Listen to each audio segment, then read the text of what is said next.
Chapter 2741, Steel Mind. Inside the dark passageway, Feng walked for 5 minutes before he finally arrived at a brightly lit hall. The hall was the size of a basketball court and undecorated. The fluorescence from the walls brightly illuminated the entire hall. When walking into this hall, Feng felt as if he had just entered a white space. Is that the mental path they were talking about? Feng was slightly stunned when he saw the staircase leading downward at the other end of the hall. The reason for his surprise was the niggling feeling of familiarity this staircase gave him, yet he couldn't remember where he had seen it before. The staircase was made entirely of white, jade-like stones. It evoked a sense of sanctity and comfort that resembled the winter's sun and the summer breeze.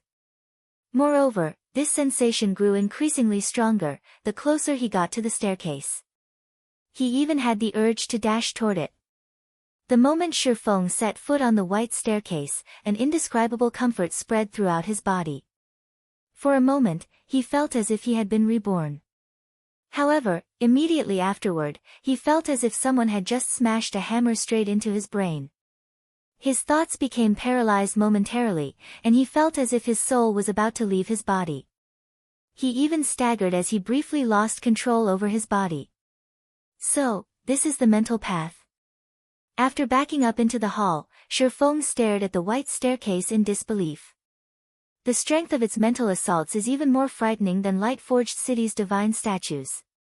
No wonder the Green God Company set the age limit to below 20. If the divine will of Light-Forged City's divine statues were equated to a storm that attacked one's whole body, then the white staircase's mental assault was a hammer that struck accurately and ruthlessly at the deepest part of one's brain. The penetrative power of the white staircase's mental assault was far above that of the divine will.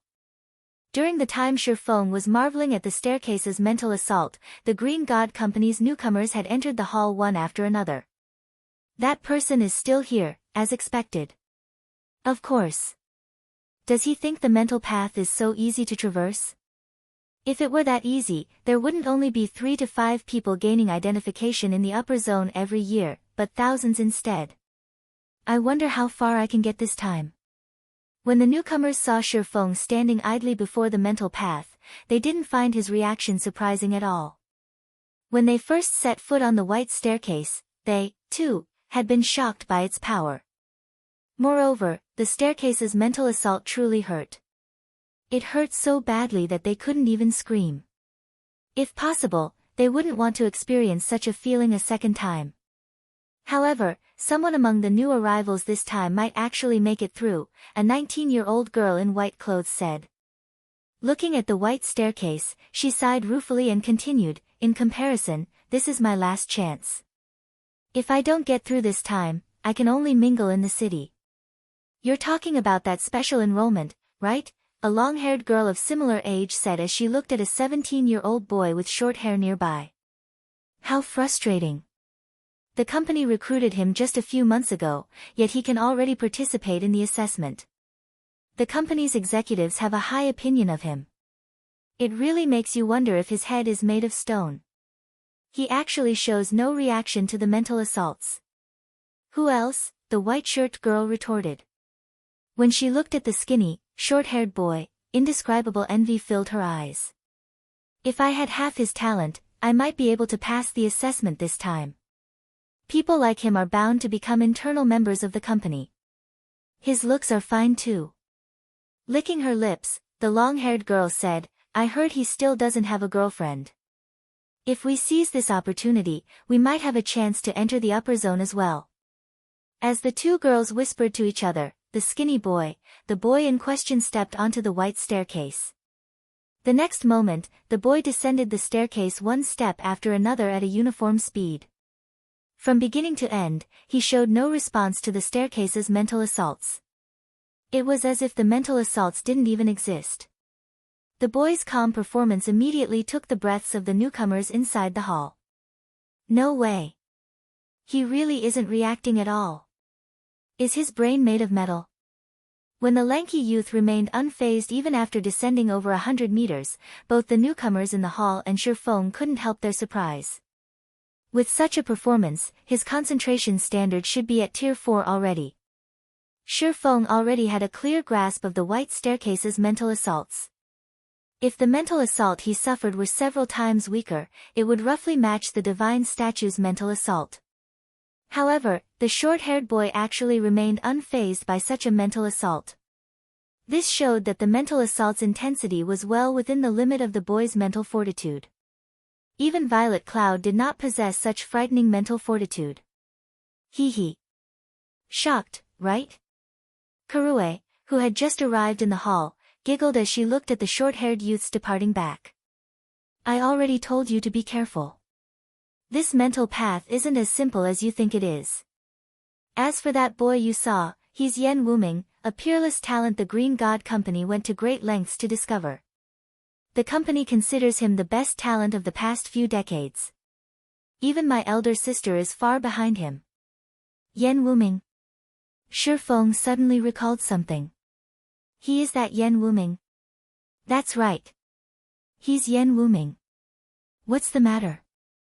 Karue was confused as she looked at Feng's surprised expression. I see. So that's why his concentration standard is so high. Feng chuckled. Everyone in God's domain had known Yen Wuming's nickname in the past. Invincible Swallow. He was a master among magical classes, and he could cast spells as easily as speaking. He was an overlord of magic, and he had fought countless PvP battles without suffering defeat during his career in God's domain. Even the old monsters of the various super guilds couldn't last more than 3 exchanges against him. When Invincible Swallow was at his peak, only Tier 6 God-ranked experts, who were 1 tier above him, stood a chance against him. Only, the number of Tier 6 God-ranked experts in the game at that time could still be counted on the fingers of one hand. Moreover, all of them were incredibly elusive, and finding even one was a challenging task, let alone dueling one. Meanwhile, after Invincible Swallow reached Tier 6, he suddenly disappeared without a trace. Nobody knew the reason for his disappearance, either. Invincible Swallow's disappearance had caused a great commotion back then. Rumor had it that even the Green God Company had frantically searched for him. However, he remained missing. This is interesting. Feng never thought that he would actually meet the legendary Invincible Swallow here today. You're not thinking of challenging the mental path, are you? Karue was stunned when she saw Feng's mood suddenly brightening. She had a strong suspicion that the mental path had driven Feng crazy. Challenge? Feng shook his head. I don't plan on challenging it. I just plan to take a look inside the upper zone. Is there a difference? Karue was a little puzzled. If Feng didn't cross the mental path today, he shouldn't even think of entering the upper zone. Of course, there is. Taking a deep breath, Feng said, it means I don't intend to bear the mental assaults anymore. Karue grew even more confused. Were mental assaults something one could avoid confronting just because one wished it? However, Feng did not make any additional explanations. He immediately stepped onto the White Staircase. Previously, he had used a trick to absorb the divine will of the divine statues to improve his concentration. This time, he also planned to use a similar trick. Only, the White Staircase's mental assault had also given him some new ideas. And that was how to enhance his mental control. Since the White Staircase's mental assaults possessed great penetrative power, he would gather all his focus into a single point instead of elevating his control over his whole body. He would turn his mind into steel and defend only the deepest part of his brain. The next moment, Feng took his first step on the White Staircase and paused. However, unlike before, his expression did not change at all. There was no dissonance in his body, either. He simply stood there quietly. Success. Feng's eyes widened in delight. However, this state also deprives me of all control over my body. It seems that I still have to retain a small part of my focus to control my body and concentrate the rest on shielding my mind from these mental assaults. Afterward, Feng took another step forward. Clang! A faint jangle echoed in Feng's mind. However, not only did the hammer-like mental assault fail to shake the depths of his mind, but his body didn't even twitch in the slightest. It works, but adapting to this state isn't going to be easy. Feng couldn't help smiling bitterly at the heaviness of his body. This was his first time using only a small amount of mental power to control his body. Right now, he felt as if he was hovering between consciousness and unconsciousness. His body also felt incredibly ponderous. However, after taking several steps, Feng began to have a better grasp of this state. Read latest chapters at Wuxia World. Meanwhile, from an outsider's perspective, Feng looked as if he was descending an ordinary staircase.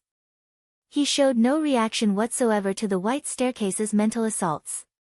Moreover, his speed of descent was even increasing as time passed. In less than a minute, Feng overtook Yan Wuming. The distance between the two even kept growing afterward. How is this possible? Kurue's eyes nearly fell out of their sockets when she saw Feng practically flying down the staircase. Is he immune to the mental assaults, similar to how Yan Wuming is? As for the other newcomers in the hall, they were even more dumbfounded by this situation. None of them dared believe their eyes. In the end, Feng spent less than 15 minutes traversing the mental path. When he reached the goal, melodious bells rang and echoed throughout the upper zone. Chapter 2742, Grade 1 Authority Upper Zone, outside the mental path. Upon hearing the peal of melodious bells, both Luo Hanbing and Muxin revealed surprised looks on their faces. It's been less than 20 minutes since they went inside, yet someone's already passed the assessment. Muxin's surprise at the sound of the bell was inevitable. The mental path was an incredibly important aspect of the upper zone. Whenever someone successfully passed the activated mental path, bells would be rung to notify everyone in the upper zone of the achievement. The mental path's bell's peal proved that someone had cleared it already. However, the speed at which they cleared it was simply unbelievable. Usually, it would take a person over 30 minutes to traverse the mental path. After all, the staircase's length wasn't exactly short. Even a person walking at a normal pace would take 30 minutes to descend it. Not to mention, every step a person took on the mental path would trigger an intense mental assault. Good. A clear time of less than 20 minutes.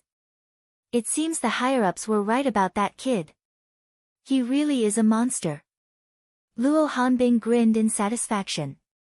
The price I paid to become the guide for this assessment was truly worth it. As the invigilator for the assessment, the more excellent the newcomers that appeared under his watch, the higher his evaluation with the higher-ups. Moreover, as the guide for the assessment qualifiers, he would have a much easier time recruiting the qualified newcomers. If he could rope a peerless genius like Yan Wuming to his side, his status in Yuantian City's upper zone would also rise. Meanwhile, Muxin, who similarly realized this matter, revealed an ugly expression on her face. If Luo Hanbing enlisted a mental monster like Yan Wuming to his side, his status in the upper zone would most likely surpass Hong Xinyuan's. After a few more minutes went by, the mental path's bells rang once more. Another person passed. Muxin was stunned when she heard the bells. Simultaneously, her complexion darkened even further. The bells of Yuantian City's upper zone rang only a handful of times each year. Yet, the bells had rung twice today. This was a situation that didn't occur even once in a decade. Yet, Luo Hanbing had actually chanced upon this day. Ha ha ha. Amazing. The newcomers this time are truly amazing. Luo Hanbing burst into laughter. He then glanced at Muxin and said, Muxin, you're one of the famous geniuses in Yuantian City's upper zone. You won't have a future if you keep following old Hong. How about you join me? You might even raise your mental strength by a rank in the next 1 or 2 years if you join me. At that time, your authority in the upper zone will also be elevated to grade 1. Thank you for your offer, Supervisor Luo, but I'm doing very well following Uncle Hong. I believe it won't be long before I raise my authority to grade 1. Muxin rejected Luo Hanbing's offer without hesitation. Luo Hanbing was not at all surprised by Muxin's refusal. He said nonchalantly, once behind, always behind. I hope you don't regret your decision today. What the upper zone prioritized the most was a person's mental strength. In fact, mental strength determined a person's status in the upper zone. The stronger one's mental strength, the greater the authority one would enjoy in the upper zone, hence the more the resources one could obtain. However, developing one's mental state was incredibly difficult. Moreover, the older one became, the slower one's growth would be. Take Mushin, for example. She had cleared the mental path at the age of 15. Back then, she was judged to possess advanced mental strength. However, as she wasn't an internal member of the Green God Company, she was only granted Grade 2 authority, which was one level lower than that of internal members with the same mental strength standard. Back then, the other individuals unaffiliated with the Green God Company who had passed the mental path had been granted only Grade 3 authority. Unfortunately, even after so many years, Mushin's mental strength had not improved by much. As a result, she remained at Grade 2 authority even today. However, if Mushin could improve herself and reach Grade 1 authority, her status in the upper zone would undergo a qualitative transformation. Fewer than 200 people held Grade 1 authority in Yuantian City's upper zone. Even Luo Hanbing, a supervisor in the upper zone, only held advanced rank authority, one rank higher than Grade 1 authority. After that exchange, Luo Hanbing stopped speaking to Mushin. In Luo Hanbing's opinion, Mushin was basically deadwood. With Hong Xinyuan's meager resources, let alone raising Mushin's mental strength standard, even helping Kurue, Mushin's little sister, to the Grade 2 standard would be challenging. Following which, time passed quickly. Why haven't they returned yet? Did something happen to Kurue? Mushin looked at the time nervously.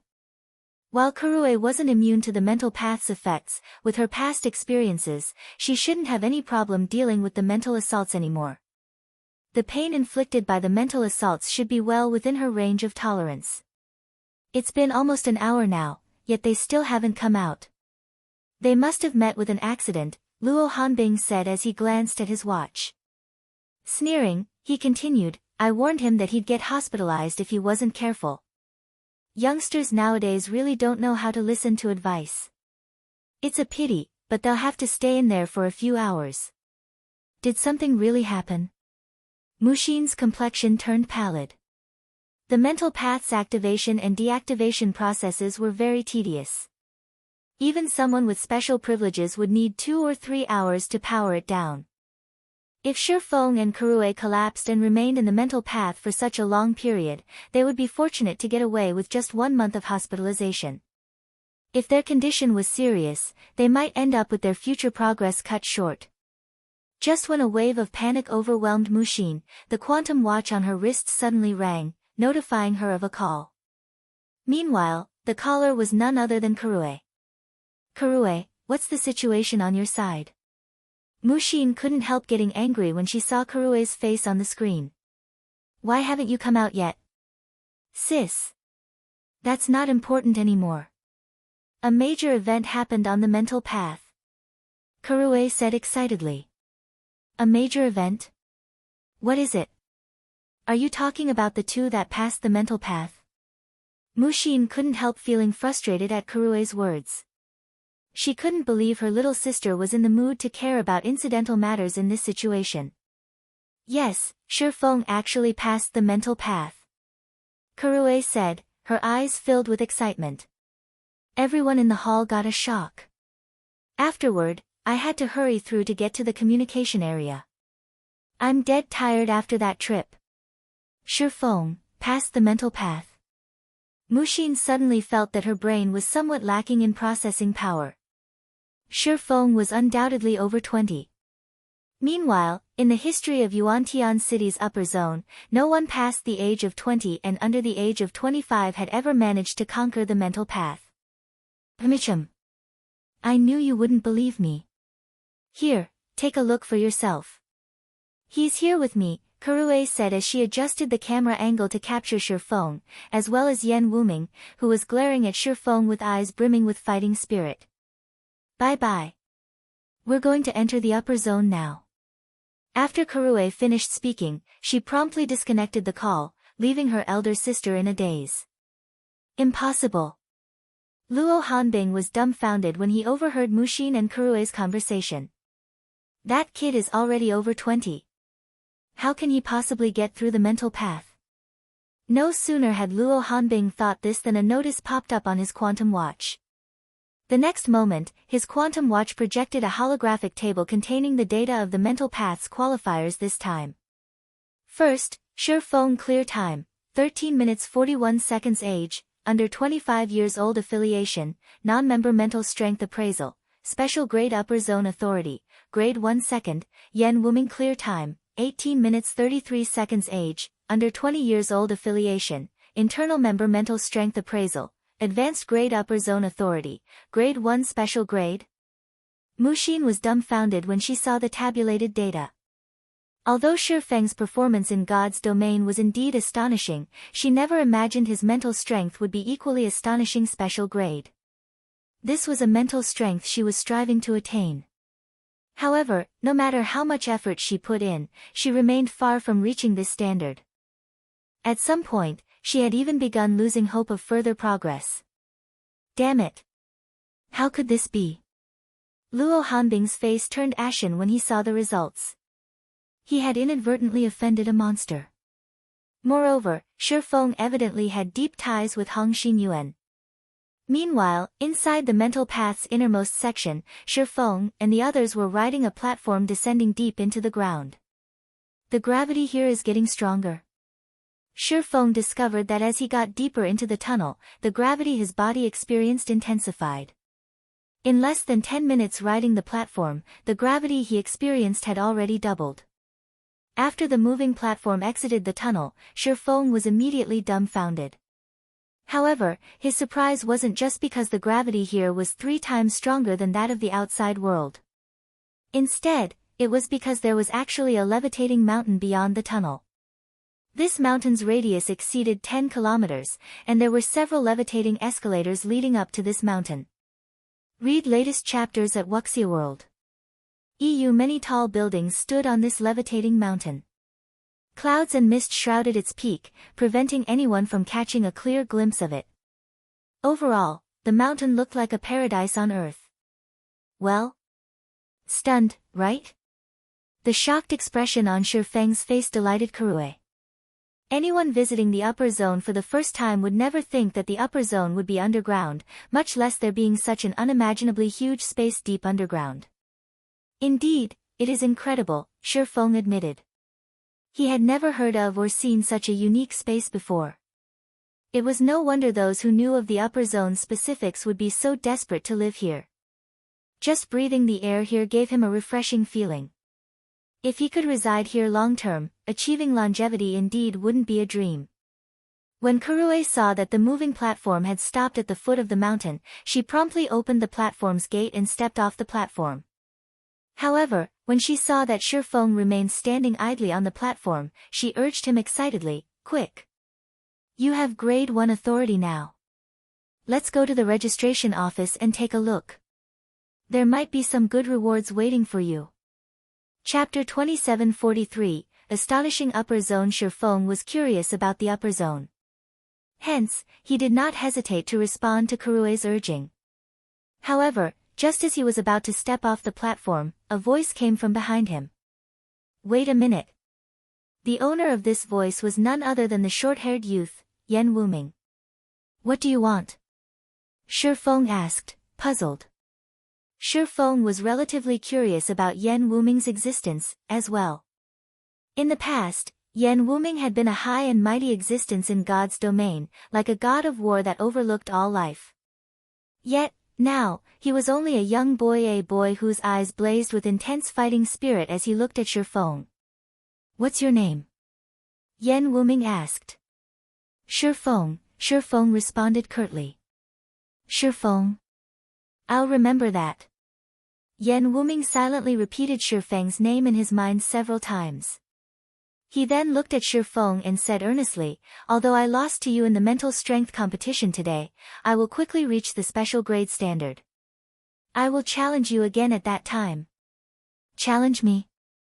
Feng chuckled. He then shook his head and said, "I'm afraid I don't have that kind of time. I'm a busy person." Feng did not lie to the boy. He had to not only resolve Gentle Snow and Aqua Rose's problem but also attend to plenty of guild affairs as well as quests awaiting completion. Previously, he had still lacked strength. However, now that he had reached Tier 4, there were many problems he could begin tackling. Hence, he did not have time for Yen Wuming's challenge. This isn't up to you. Yen Wuming ignored Shi Feng's thoughts. In a sonorous and forceful tone, he said, "One of my goals is to be number 1 in Yuantian City's upper zone, and you're my first obstacle. Only after defeating you can I get closer to my goal. It seems you like challenges." Shi Feng wasn't particularly surprised at Yen Wuming's declaration. After giving the matter some thought, he said, "How about this? I'll give you one chance to challenge me. So long as you meet my condition, you can challenge me at any time. What do you think?" "Say it," Yen Wuming said confidently. "Do you play God's Domain?" Shi Feng asked. "I've been playing it for some time now." Looking at Shi Feng strangely, Yen Wuming asked, "Are you telling me to defeat you in God's Domain?" Kurue, who stood nearby, heard Yen Wuming's words and couldn't help snickering. "You must be confident in yourself, huh? Do you even know who he is? You want to defeat him in God's Domain?" Kurue scoffed at Yen Wuming. "No matter who he is, I will win." Yen Wuming did not waver in the slightest. Although he started having some doubts about Shi Feng's identity, these were all trivial matters. What was most important to him was defeating Shi Feng. "No, you misunderstand." Shi Feng chuckled. "I'm not requiring you to defeat me in God's Domain. You just need to beat a friend of mine." "Sure." Yen Wuming nodded. "Tell me their name. Once I reach Tier 3, I'll beat that friend of yours in no time. Then, I'll come to challenge you." "Her name in God's Domain is Violet Cloud." Shi Feng inwardly breathed out a sigh of relief when he heard Yen Wuming agree to his suggestion. "You can head to Silverwing City to look for her. So long as you defeat her, I'll accept your challenge." Since a talent like Yen Wuming had come knocking on his door, Shi Feng naturally wouldn't let this opportunity slip by. If he could rope Invincible Swallow into 0 wing, it would be akin to adding wings to a tiger. The overall strength of the guild's top combatants would soar.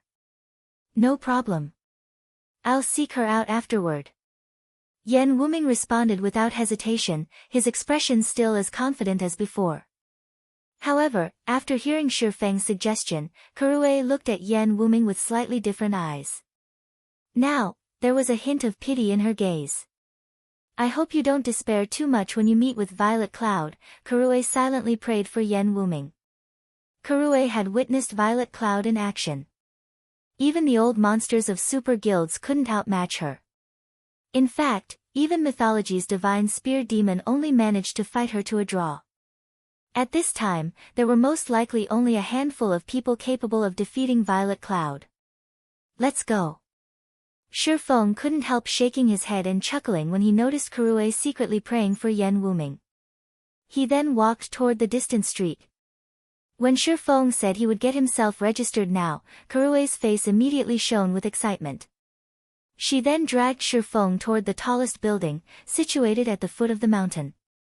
Yen Wuming remained by the platform, waiting for someone to guide him. As Shi Feng walked along the streets on the levitating mountain, he could feel his mind and body being enriched. He also started adapting to the tripled gravity here. So, this is the real upper zone. Shi Feng couldn't help his shock. Ordinary people would have difficulty even moving their bodies under tripled gravity. Shi Feng could shrug off the effects of the higher gravity due to his astonishing physical fitness.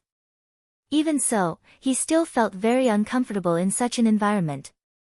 However, after stepping onto the mountain, the discomfort disappeared. It was as if there was a special energy source constantly enriching his weakened body. Meanwhile, this steady cycle of exhaustion and replenishment also served to strengthen his physique continually. His arduous physical training regimen in the outside world was basically a joke in the upper zone. If all upper zone residents experienced such strengthening effects, so long as they did not suffer any injuries, they shouldn't have any problems living up to 120 years old. Do you now understand how different the upper zone is from the world you know? Karue asked, smiling. Everyone living here is growing physically stronger by the moment. Even without intensive training, the physical fitness of people living here can quickly rival that of Henglian masters. According to the rumors floating about in the outside world, the lifespan of people living in the upper zone has reached 150 years. In reality, that is only the lifespan of those living in the upper zone's base layer. You must have noticed the mountainside and summit, as well.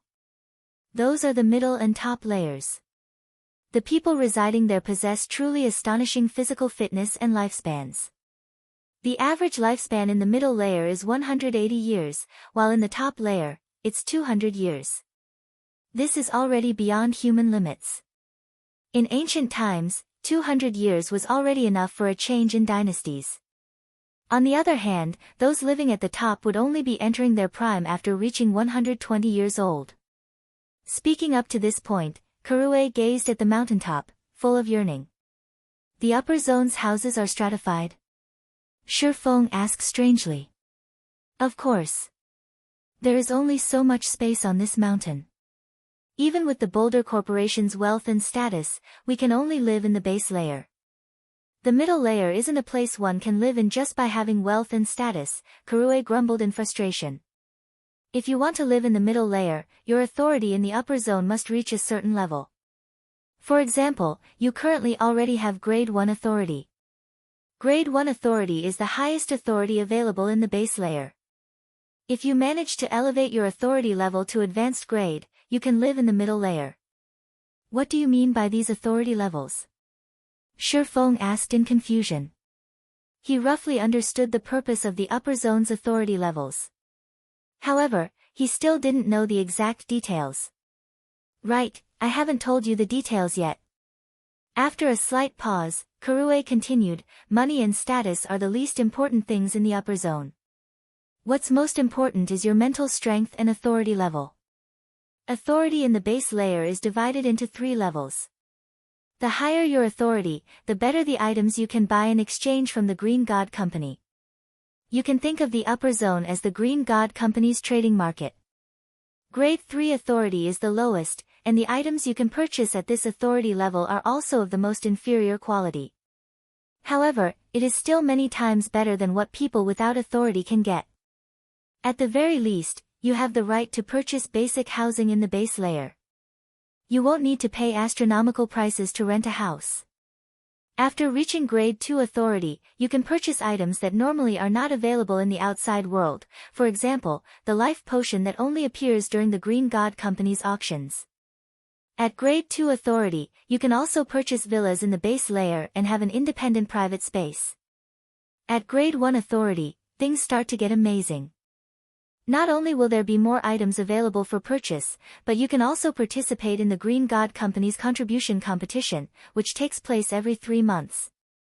So long as you rank within the competition's top 3, you'll receive permission to live in the middle layer for 3 months. You've already seen the benefits available in the base layer. Well, the middle layer's benefits are even more exaggerated. Anyone who visits the middle layer once wouldn't wish to leave. Just like your current self, after tasting the base layer's benefits, you wouldn't want to live in the outside world anymore. Moreover, you can purchase items beyond your imagination in the middle layer. According to rumors, the Green God Company's life water can be bought there. Life water is much stronger than life potion. Supposedly, it can perfectly repair any damage to the body and even increase a person's lifespan. At this point, Karue shook her head and sighed helplessly. For people living in the upper zone's base layer, their yearning for the middle layer was akin to the yearning outsiders had for the upper zone. However, let alone ascending to the middle layer, just gaining Grade 1 authority was already a challenge for most people. Life water? Feng couldn't help being shocked. He never thought that there would be something even more potent than life potion. Moreover, it was something that could perfectly heal all injuries. If that's true, healing Gentle Snow's and Aqua Rose's mental injuries shouldn't be a problem. How do I participate in this contribution competition? Feng asked Karue. Initially, he only guessed that the upper zone would have a way to heal gentle snow and aqua rose. He hadn't been confident before. Now that he knew there was a way to do so, what he needed to do next was simple. You want to take part in it? Kurue was stunned by Feng's question. Do you know what kind of people participate in that competition? What? Feng asked curiously. Almost every one of them is the heir of a major corporation. Moreover, they are the best among their generation, Kurue said slowly. You can't even begin to imagine the resources they have at their command. Currently, you don't even have the 1 million trade points required to purchase an ordinary house in the base layer, let alone obtaining the Green God Company's contribution points. At Grade 1 Authority, you can exchange up to 1,000 trade points per day for 10,000 credits per point. You can also find work in the upper zone or complete tasks to earn trade points and minimal contribution points. Do you know how difficult it is to earn the Green God Company's contribution points? That's not something that can be bought with money. You have to trade rare resources or help the Green God Company discover exceptional talents to obtain these points. It's impossible for you. Feng had a headache when he heard Kurue's explanation. He never thought that the competition's difficulty would be so high. For the current Zero Wing, securing rare resources in the real world was simply a dream. As for helping the Green God Company discover talents, that was most likely even more difficult than securing rare resources. Wait, no. It's not absolutely impossible, Kurue said after something occurred to her. Recently, the Green God Company suddenly began purchasing God's Domain's 7 luminaries crystals in bulk. Moreover, they're offering lucrative exchange rates. 1 unit of 7 luminaries crystal can be exchanged for 1,000 trade points and 10 contribution points. However, for the current Zero Wing, ranking in the competition is still a pipe dream. The current competition has been going on for nearly a month already. The last place participant has accumulated 16,000 contribution points, while the first place participant has accumulated 110,000 points. Even if you sold Zero Wing now, you still wouldn't have enough 7 luminaries crystals to rank within the top 3. No wonder so many corporations suddenly decided to enter God's domain. So, they did it for the 7 luminaries crystals. Feng suddenly had an epiphany and inwardly celebrated this discovery. For the various major corporations, money wasn't a problem. However, money wasn't enough to enter the upper zone's middle layer. Various rare resources were necessary. Meanwhile, God's Domain's 7 luminaries crystals were undoubtedly easier to obtain than the various rare resources the Green God Company required. Read latest chapters at Wuxia World. Upon seeing that Feng still hadn't given up, Kurue shook her head and pointed at the 100-story building nearby, then said, if you are intent on participating, you can register there.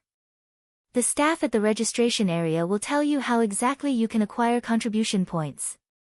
Feng nodded in response, a plan having formed in his mind already. If it were any other item, he would indeed have difficulty fulfilling the Green God Company's requirement. However, 7 luminaries crystal was a different story. While acquiring 7 luminaries crystals wouldn't be easy for him, he wasn't exactly without options. Afterward, Feng followed Kurue into the Green God Company's office building in the base layer. The Green God Company's building had very few people inside. Even after arriving in the second-floor registration area, Feng had come across only 2 other people. One of them was a 26-year-old beauty, while the other was Hong Xinyuan. From the humble way Hong Xinyuan was conversing with the woman, it was evident she held a higher position than Hong Xinyuan. Hong Xinyuan's eyes even carried a hint of respect as he looked at her. Kurue, you're finally here. Hong Xinyuan breathed out a sigh of relief when he saw Kurue and Feng enter the registration area. He then asked strangely, where's Mushin? Didn't she come with you? Chapter 2744, Half-Step Master, my sister. Kurue smiled at Hong Xinyuan's question, then answered joyfully, I'm afraid she won't be able to enter today. She'll have to wait until tomorrow to do so. She can't enter. Hong Xinyuan grew even more confused at Kurue's words. Why can't she enter? She has grade 2 authority. Who dares stop her? Normally, anyone with formal identification in the upper zone could enter and leave the upper zone freely. Although some circumstances could result in residents being prohibited from entering or outright banned from the upper zone, once someone reached Grade 2 authority, even the base layer's supervisors wouldn't have the courage to stop them from entering the upper zone. No. Nobody stopped her. Karue shook her head, then giggled and said, "It's just that the mental path is activated today." The mental path? Realization dawned upon Hong Xinyuan. However, he quickly noticed a problem. He then turned to Feng and asked, "How did you come in, then?" "He must have cleared the mental path, right?" the woman seated beside Hong Xinyuan said leisurely as she glanced at Feng. "He cleared the mental path? How is this possible?" Hong Xinyuan stared at Feng in disbelief. No matter how Hong Xinyuan looked at it, Feng was definitely past the age of 20. If Feng wanted to conquer the mental path, the young man's mental strength needed to be of a similar grade to his own, which was the special grade. However, in the Yuantian City Upper Zone's history, never had a youngster with such monstrous mental strength appeared before. That's right. Uncle Hong, Feng indeed cleared the mental path. You should have seen it for yourself. Everyone in the entrance hall was dumbfounded, Karue said, nodding, with an excited expression on her face. When Karue finished speaking, the seated woman stood up and approached Feng. "Hello, I am Xia Qingying, the general manager of the base layer," the woman introduced herself to Feng. "I didn't expect that the person old Hong mentioned would actually possess special grade mental strength." Xia Qingying's sudden actions gave Hong Xinyuan a fright. Despite being only 26 years old, Xia Qingying was the general manager of this upper zone's base layer. Her authority was among the top 3 in the base layer. Her identity and status were astonishing. Xia Qingying's taking the initiative to introduce herself to Feng was 10 times more shocking than Feng's achievement of having cleared the mental path. After a moment of surprise, Hong Xinyuan hurriedly stepped forward. "Feng, General Manager Xia is a busy person. Normally, even the base layer's supervisors have a difficult time meeting her. She deliberately made time today to personally help with registering your identity and authority," Hong Xinyuan explained. Xia Qingying wasn't an individual just anyone could meet. Now that Xia Qingying was taking the initiative to befriend Feng, Hong Xinyuan naturally had to get him to seize this opportunity. This way, the young man would face fewer troubles when residing in the upper zone. "Hello, General Manager Xia," Feng said, nodding. "I will have to trouble you today." Feng naturally understood what Hong Xinyuan meant in his explanation. At the same time, he felt grateful to Hong Xinyuan. "It's no trouble. Such matters originally fall within my purview as a general manager. Only, I am usually busy, and there are very few people who come to register. Therefore, I typically have several months' worth of applicants gather on a specific date to conduct an official registration," Xia Qingying said, chuckling as she carefully inspected Feng. "Your appearance, on the other hand, is truly astonishing. Not only did you clear the mental path under the age of 25, but you also spent only 13 minutes to do so. This is the first time I have seen a talent of your caliber in this upper zone." "What? 13 minutes?" Hong Xinyuan was shocked once more. Previously, Hong Xinyuan thought that Feng's achievement was only getting through the mental path. It didn't occur to him that Feng had spent such a short time clearing it. When other individuals with special grade mental strength traversed the mental path, their average time was around 40 minutes, about 10 minutes longer than the average clear time for individuals under 20 years old. Yet, Feng had spent only 13 minutes on the mental path. For a moment, Hong Xinyuan couldn't help wondering whether Xia Qingying was playing a joke on him. "That's right. This person here has broken the Yuantian City Upper Zone's mental path clear record for those under the age of 25. Xia Qingying nodded. She then looked at Feng and smiled. "If I don't hurry to register talents like yourself, I'm afraid those old fellows above will nag me to death." At Xia Qingying's words, realization also dawned upon Hong Xinyuan. With such frightening mental strength, Feng's standard was most likely close to that of mental strength masters. Mental strength masters. There was not a single mental strength master residing in the base layer of Yuantian City's upper zone. The middle layer only had several of such individuals. Moreover, every one of these individuals possessed identities and statuses that even the Boulder Corporation feared. Even though Feng had yet to reach the standard of mental strength masters, his talent was more than enough for the various upper zones to fight over him. You overpraise me, General Manager Xia. I just got lucky. I believe it won't be long before the upper zone has many people who surpass me. Truthfully, Feng felt somewhat guilty when receiving Xia Qingying's attention. This was because he had relied on a trick to get through the mental path. His actual mental strength was most likely at the advanced grade only. He was still far from reaching special grade.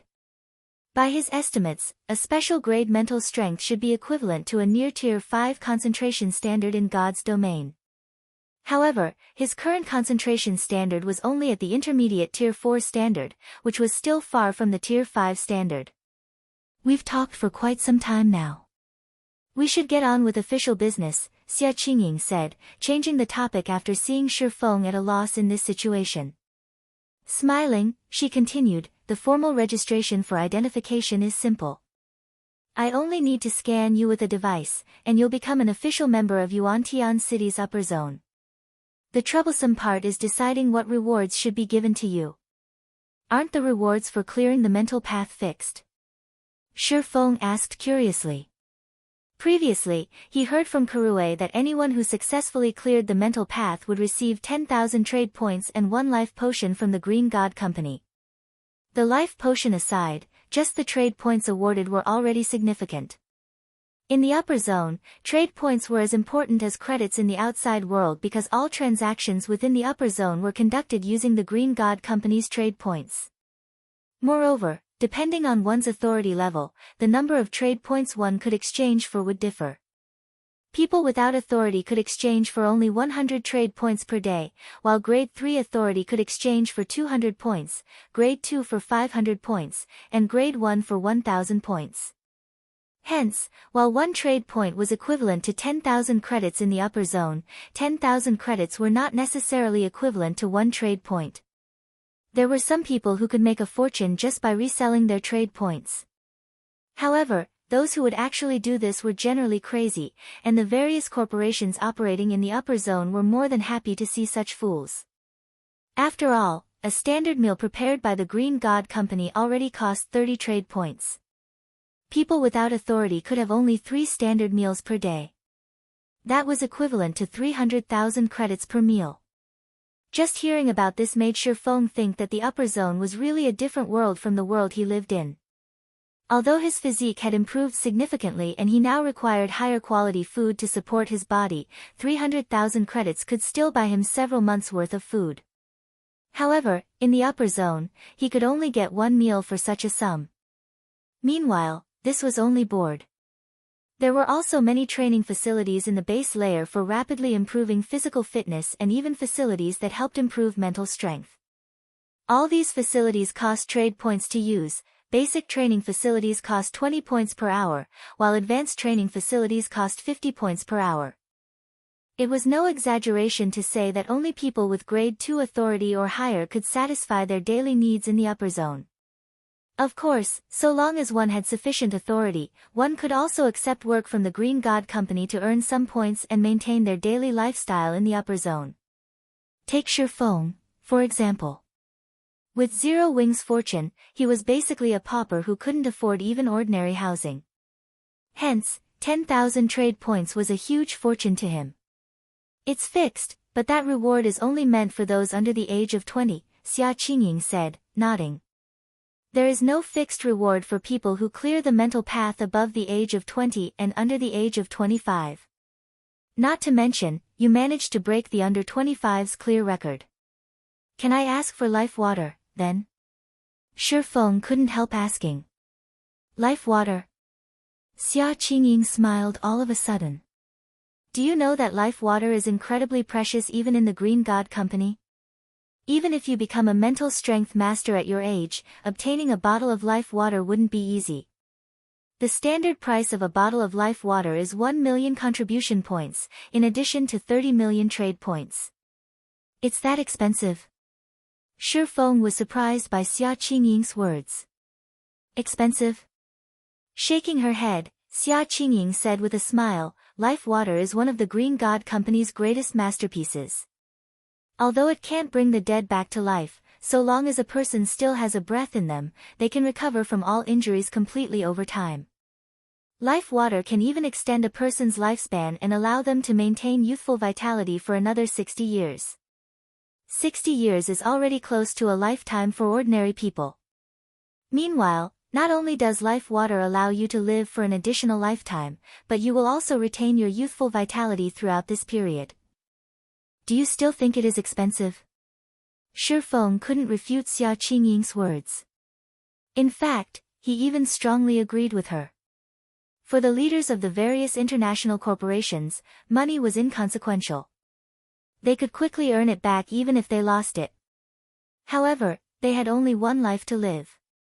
If these people had the opportunity to live for another lifetime, they most likely wouldn't hesitate to spend their entire accumulated fortune. Take the emperors of ancient times, for example. They could do anything for longevity.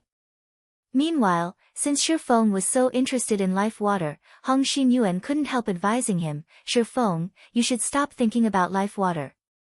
Even the people living in the middle layer can hardly afford one. You should prioritize improving your mental strength for now. So long as your mental strength improves, your entry into the middle layer will be just around the corner. That's right. Let's end the talk on life water here. Xia Qingying also felt that it was unnecessary to continue talking about life water. After all, it was still too soon for Feng to obtain one. Read latest chapters at Wuxia World. EU. Afterward, Xia Qingying scanned Feng with the quantum watch on her wrist. Immediately, all available data on Feng appeared on it. Your identification registration is complete. After looking at Feng's data, Xia Qingying said with satisfaction, next, we have to determine your reward. Not only have you cleared the mental path, but you even broke the existing clear record. As the base layer's general manager, I can give you two options. The first option is to reward you with 500,000 trade points and 50 life potions or medicines of equivalent value. The second option is to reward you with an ordinary house in the base layer. You may pick one of these two rewards. Chapter 2745, Different World. The rewards are so excellent. Feng was stunned momentarily by the rewards Xia Qingying mentioned. He couldn't believe that just by clearing the mental path above the age of 20, he would get 50 times the reward of everyone else. They're not particularly excellent. However, they're the best rewards I can give you within my authority. If you were one of the Green God Company's internal members, you would receive a much more generous reward. In fact, your authority level would even be elevated to the advanced grade directly, Xia Qingying said. She then smiled and asked, may I know if you are interested in joining our company? Thank you for your offer, General Manager Xia, but I am used to operating freely by really don't wish to be restrained. Joining the Green God Company might be the dream of many people, but he knew that the Green God Company had many restrictions. This was also the reason Mushin and Kurue did not join the company but retained their connection with the Boulder Corporation instead. What a pity, Xia Qingying sighed when she heard Feng's answer. If a talent like Feng joined the Green God Company, he would have climbed to a position not lower than hers in the upper zone. After all, mental strength masters were incredibly valuable to the upper zone. The Green God Company paid astronomical prices to cultivate mental strength masters. However, even now, the company hadn't managed to cultivate many. Feng, this is a good opportunity for you. If you get 50 bottles of phantom potions, which is of equivalent value to life potions, you might be able to elevate your mental strength to the next level, Kurue said, her eyes glowing with excitement when she heard Xia Qingying's offer. Although life potion was something that could be exchanged and each bottle cost only 5,000 points, there was a limit on the number of bottles a person could exchange. People without authority could exchange for only 1 bottle per year, while Grade 3 authority could exchange for 2 bottles per year, and Grade 2 authority for 5 bottles per year. If one wanted to purchase more, they would have to buy them at a much more exorbitant price from other people. Meanwhile, the Phantom Potion was an incredibly magical drug the Green God Company developed that could sharpen and improve one's mental strength. Anyone with ambition in the upper zone would try to exchange for it. 50 bottles of Phantom Potions. She had never even seen so many Phantom Potions in her life before. With that many Phantom Potions, she could definitely achieve a breakthrough within a year and elevate her authority to Grade 2. General Manager Xia, does the Green God Company have any medicine that can heal mental damage? Feng asked as he looked at Xia Qingying. Currently, life water was definitely out of his reach. Hence, he could only seek inferior alternatives to stabilize Gentle Snow's and Aqua Rose's mental states temporarily for now. We do, but these medicines are much more valuable than life potion, Xia Qingying answered as she looked at Feng strangely. She couldn't understand why Feng would want something like this. However, she still explained, out of all the injuries out there, mental trauma is the most difficult to treat. If you wish to purchase such medicine, you can only do so after entering the middle layer. However, you are not qualified to enter the middle layer yet. I can buy them only in the middle layer. Feng frowned. He then said, General Manager Xia, I've decided. I will take the ordinary house. When Hong Xinyuan heard Feng's decision, he couldn't help looking at the young man in surprise. Hurriedly, he dissuaded Feng, you're crazy. It's not easy to get 50 bottles of Phantom Potion. Even with your Grade 1 authority, you need 5 years to redeem that many. The Green God Company has a completely different evaluation for those who reach advanced grade authority before and after the age of 25. Before the age of 25, humans would still be in their growth stage. Reaching the advanced grade authority before 25 meant they still had potential for growth. The Green God Company would prioritize nurturing such talents even if these talents were outsiders. An example of this would be how Xia Qingying was showing so much care for Feng right now. However, if Feng was already over 25 years old by the time he reached the advanced grade authority, the Green God Company's evaluation of him would plummet. Before Hong Xinyuan could continue trying to dissuade Feng, Xia Qingying suddenly extended a hand to stop the older man. She then looked at Feng with a strange gaze. It seems you are adamant on restoring mental trauma. You actually gave up the possibility to improve yourself rapidly within a short period and settled for a house that can just barely maintain and heal a person's mental state, Xia Qingying said, seemingly having seen through Feng's intentions. She then smiled lightly and continued, okay, since this is your decision, I won't meddle with it. However, I should still give you a reminder. The upper zone isn't as simple as you think it is. Life here is not easy. If you wish to help someone, the fastest way to do so would be to raise your own authority. Anything else is just futile effort. I understand. Thank you for the reminder, General Manager Xia, Feng replied gratefully. Also, I wish to participate in the contribution competition. Can I register for it now? An individual of Xia Qingying's status probably wouldn't pay people like himself a second glance under normal circumstances. She had gone out of her way to help him this time only because she admired the excellent potential he had shown. However, Feng understood himself very clearly. In reality, he was still far from the standard of a mental strength master. Even with the Phantom Potion's help, he could, at best, elevate his mental strength to the special grade. In his situation, such an achievement would be of no help whatsoever. Rather than doing something meaningless, he would rather stabilize Gentle Snow's and Aqua Rose's conditions by relying on the upper zone's environment. After all, from what he heard from Karue, people who entered the upper zone without gaining any authority would have to struggle to survive in the upper zone unless someone provided them with accommodation. However, obtaining a residence in the upper zone was easier said than done. Even an ordinary housing unit cost 1 million trade points. 1 million trade points. That was equivalent to 10 billion credits in the outside world. Moreover, even if he had that kind of money, it would still take him a very long time to exchange for 1 million trade points. Most importantly, every housing unit had a limited occupancy. An ordinary housing unit could accommodate 5 people at most, whereas the independent villas could have up to 20. For the various major corporations, let alone 20 slots, even 100 slots wouldn't be enough. After all, who didn't have close friends? Who didn't have sons and daughters? Who wouldn't wish to live in the upper zone forever? Hence, he would be dreaming if he thought he could borrow other people's houses. It might be fine if he were alone, but if he wanted to help other people, he would need an ordinary housing unit of his own. The contribution competition. It seems you're more extraordinary than I thought. In that case, I have nothing more to say, Xia Qingying said, nodding. She then transferred a message from her quantum watch to Feng's and said, "This housing unit in the 6th Southern District will be yours from now on."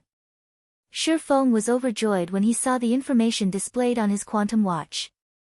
Although it was called an ordinary house, its floor area was still more than 200 square meters, definitely enough for 5 people to live comfortably. I have registered you for the contribution competition. However, I'm afraid the likelihood of you catching up with the other participants is low, especially if you are aiming for the top 3. Every one of the top 3 participants has more than 100,000 points already. I heard they have the backing of God's domain's super guilds. It's impossible for you to catch up to them now, Xia Qingying said as she looked at Feng. However, you can try competing for the top 20 positions. Our company plans to offer the top 20 winners the right to purchase 3 items from the middle layer. You can give it a try at that time. Feng was slightly surprised by Xia Qingying's words. Hurriedly, he thanked her. "Thank you, General Manager Xia." Afterward, Xia Qingying spoke a few words with Hong Xinyuan before departing the building. From her haste, it was evident she was truly busy. Meanwhile, Kurue was greatly angered and frustrated by Feng's decision. She never thought that Feng would give up on such an excellent opportunity to improve himself. Even Hong Xinyuan shook his head over Feng's decision. After instructing Kurue to guide Feng, he also gave Feng a few reminders. However, unlike Kurue and Hong Xinyuan, Feng felt very happy with his current situation. This was because he had reaped a massive harvest from his visit to the upper zone this time. He had also finally understood the importance of 7 luminaries crystals and found a way to heal gentle snow and aqua rose. He had even found a way to help outsiders into the upper zone.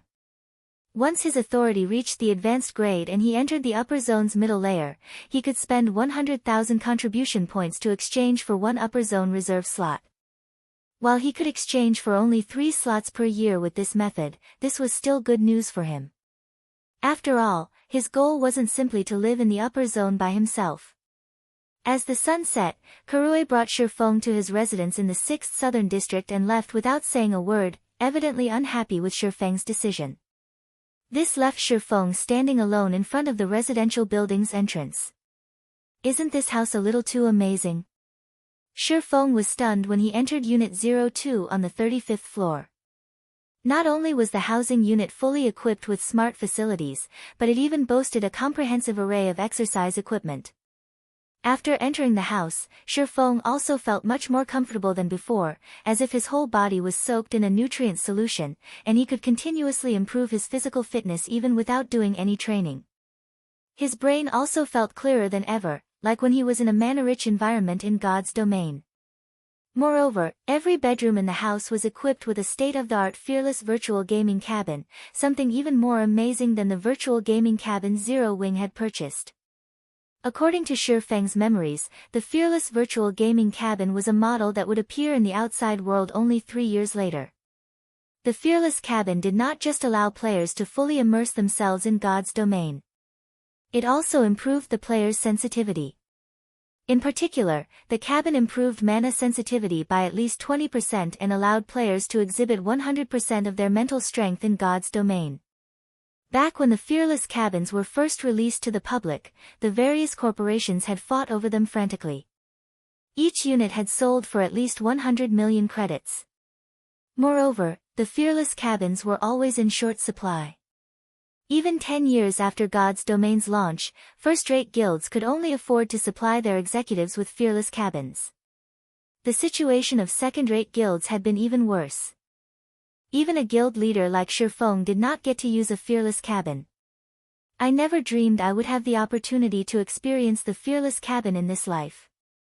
Feng was deeply moved by this situation. At this moment, he finally understood why people who entered the upper zone would be unwilling to leave it. The various environmental benefits aside, just the technology one could enjoy here was leaps and bounds ahead of the outside world's technology.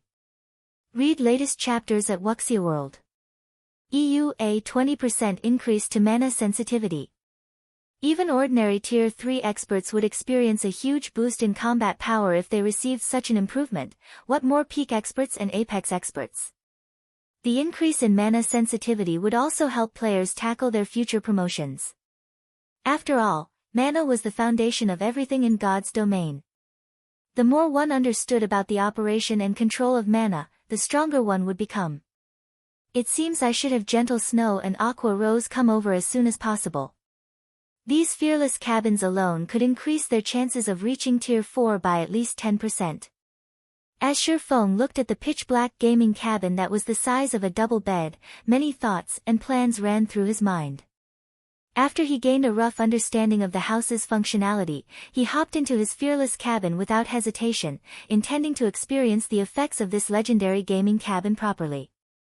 Not to mention, it wouldn't be easy for him to return to Zero Wing's headquarters at this time. Once the cabin linked with God's Domain's main god system, Feng muttered in his heart, "Log in." Chapter 2746, Fearless Cabins affects Twin Towers Kingdom, Fiery Ridge. As a level 90 map in the Twin Towers Kingdom, the Fiery Ridge was popular with level 90+ players, who would come here to grind for levels. However, these players didn't do so just because it was suitable for players of their level.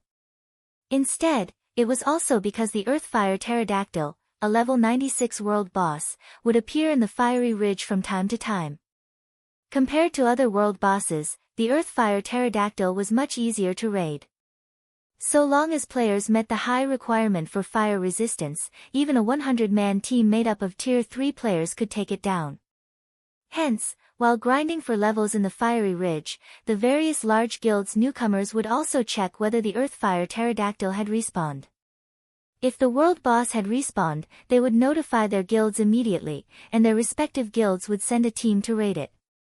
Not only could the players contributing to the world boss's discovery earn a bunch of GCPs, but they might even get a piece of level 100 fine gold equipment if they were lucky. More and more NPCs have been competing with us for monsters recently.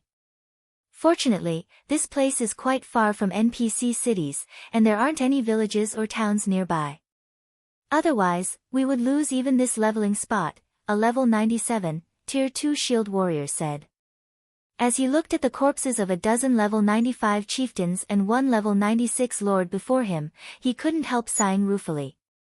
Ever since the major system update, the good days of grinding as many monsters as they wished were no more.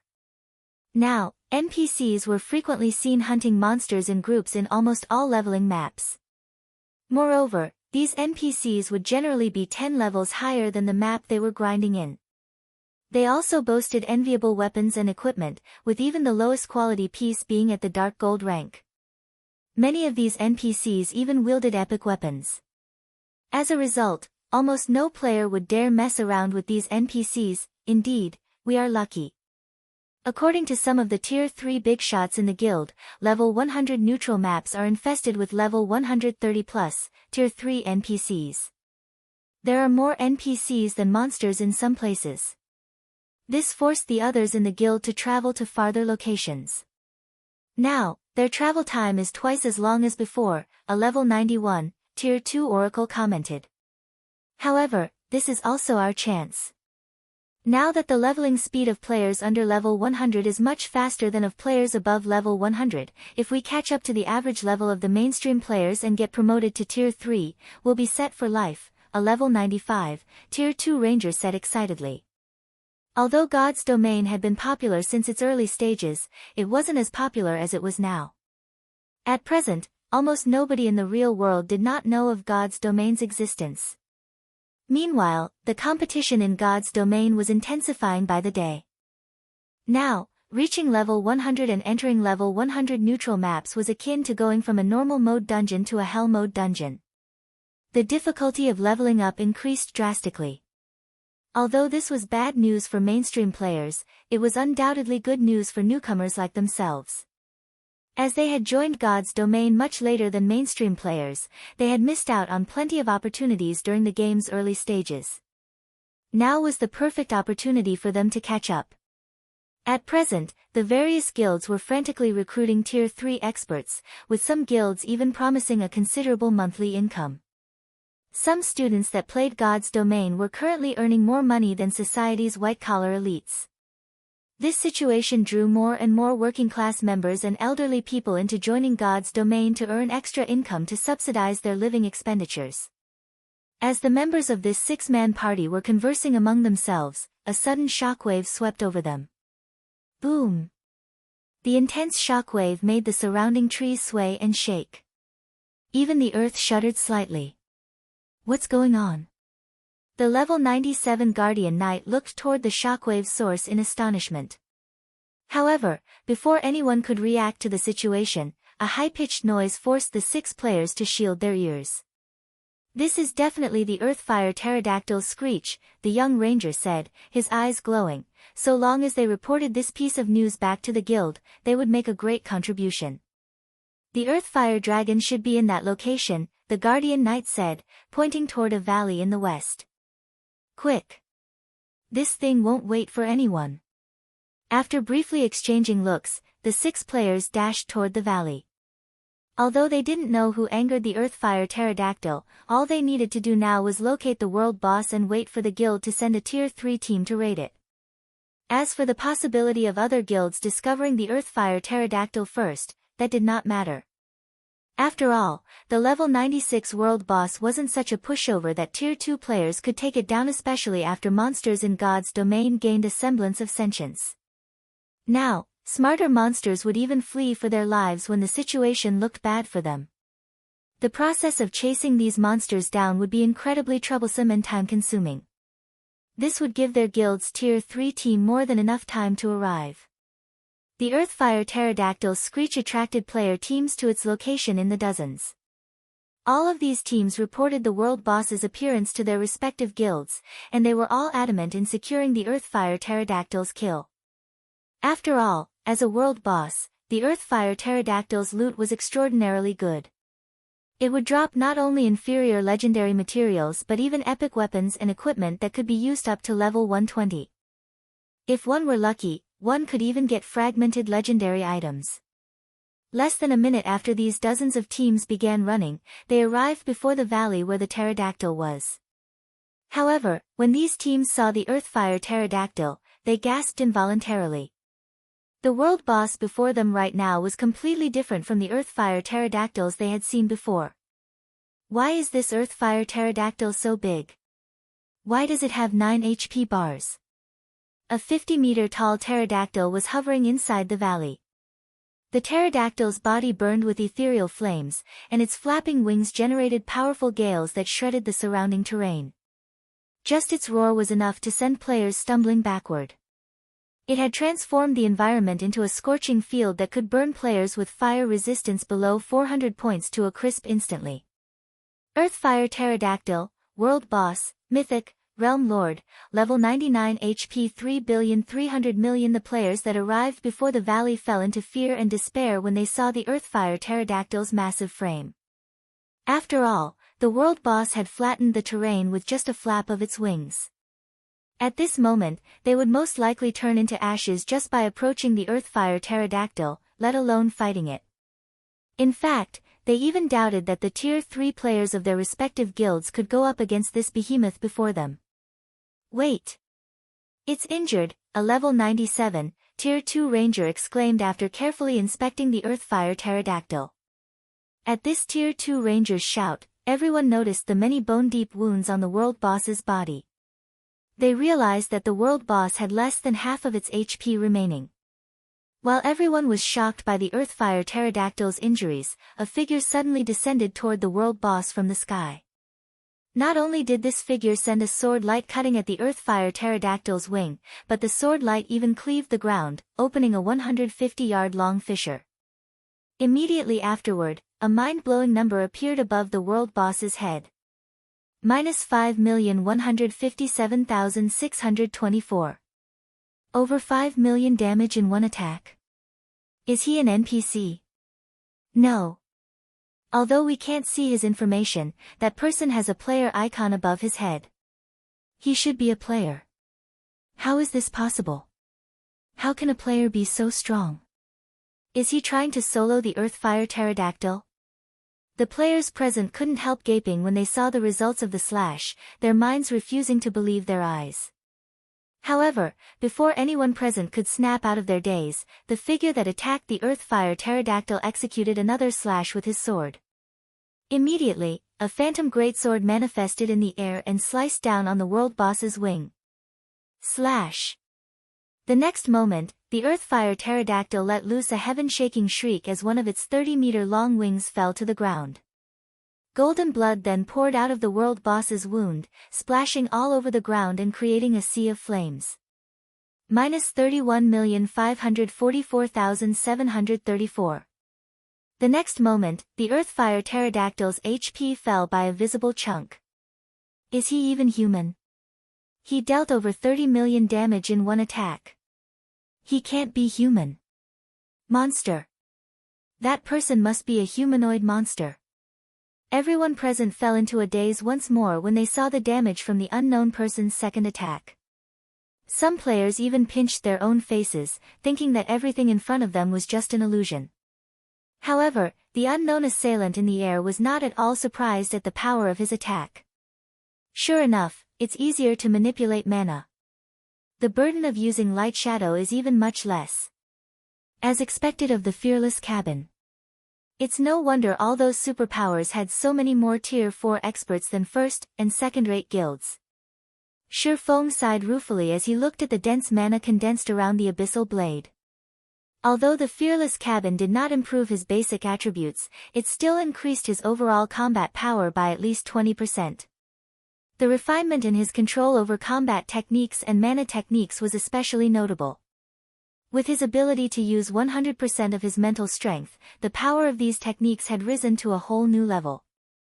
More and more people are gathering. It's about time I finished it and left this place. After glancing at the Earthfire pterodactyl, which could no longer fly, Feng immediately flew toward the world boss. Upon seeing him, the Earthfire pterodactyl let loose an angry roar and used its strongest move, the Tier 4 skill Earthfire Rupture. The next moment, flaming rocks up to 40 meters in diameter went smashing toward Feng one after another. Even space itself shattered from the power within the flaming rocks. A meaningless resistance. Feng pointed the abyssal blade at the oncoming flaming rocks. Tier 4 Legacy Skill, Blade Domain. Immediately, magic swords appeared around Feng one after another. The swords then turned into streaks of light as they shot at the oncoming rocks. Boom! Boom! Boom! Read latest chapters at Wuxia World. A shattered space formed above the battlefield. Before the spectating players could return to their senses, the magic swords had already shattered all of the flaming rocks the Earthfire pterodactyl summoned. Afterward, more magic swords formed around Feng and subsequently shot at the world boss itself. -21,346,544 to 43,671,216. Damages exceeding 20 million appeared above the Earthfire pterodactyl's head one after another. No matter how much the world boss struggled even to the point of turning the surroundings into a sea of flames and void, its HP still decreased rapidly. Less than a minute later, the Earthfire pterodactyl let out one last agonized screech before collapsing into the sea of flames. From start to end, the world boss had not inflicted a single point of damage on Feng at all. Chapter 2747, Crazed Eastern Continent. The Earthfire pterodactyl collapsed to the ground and shook the entire valley. However, despite witnessing the world boss's death, none of the spectating players charged forward to try to steal some of its loot. Silence enveloped the valley, a silence so overwhelming that it felt as if time had stopped inside the valley. When the various spectating players looked at the cloaked man wielding the runic black sword, fear and awe filled their eyes. It was as if they had just seen a god. Is he really a player? Such thoughts surfaced in the spectating players' minds as they looked at Feng hovering in midair. Feng had killed a level 99 mythic ranked world boss, just like that.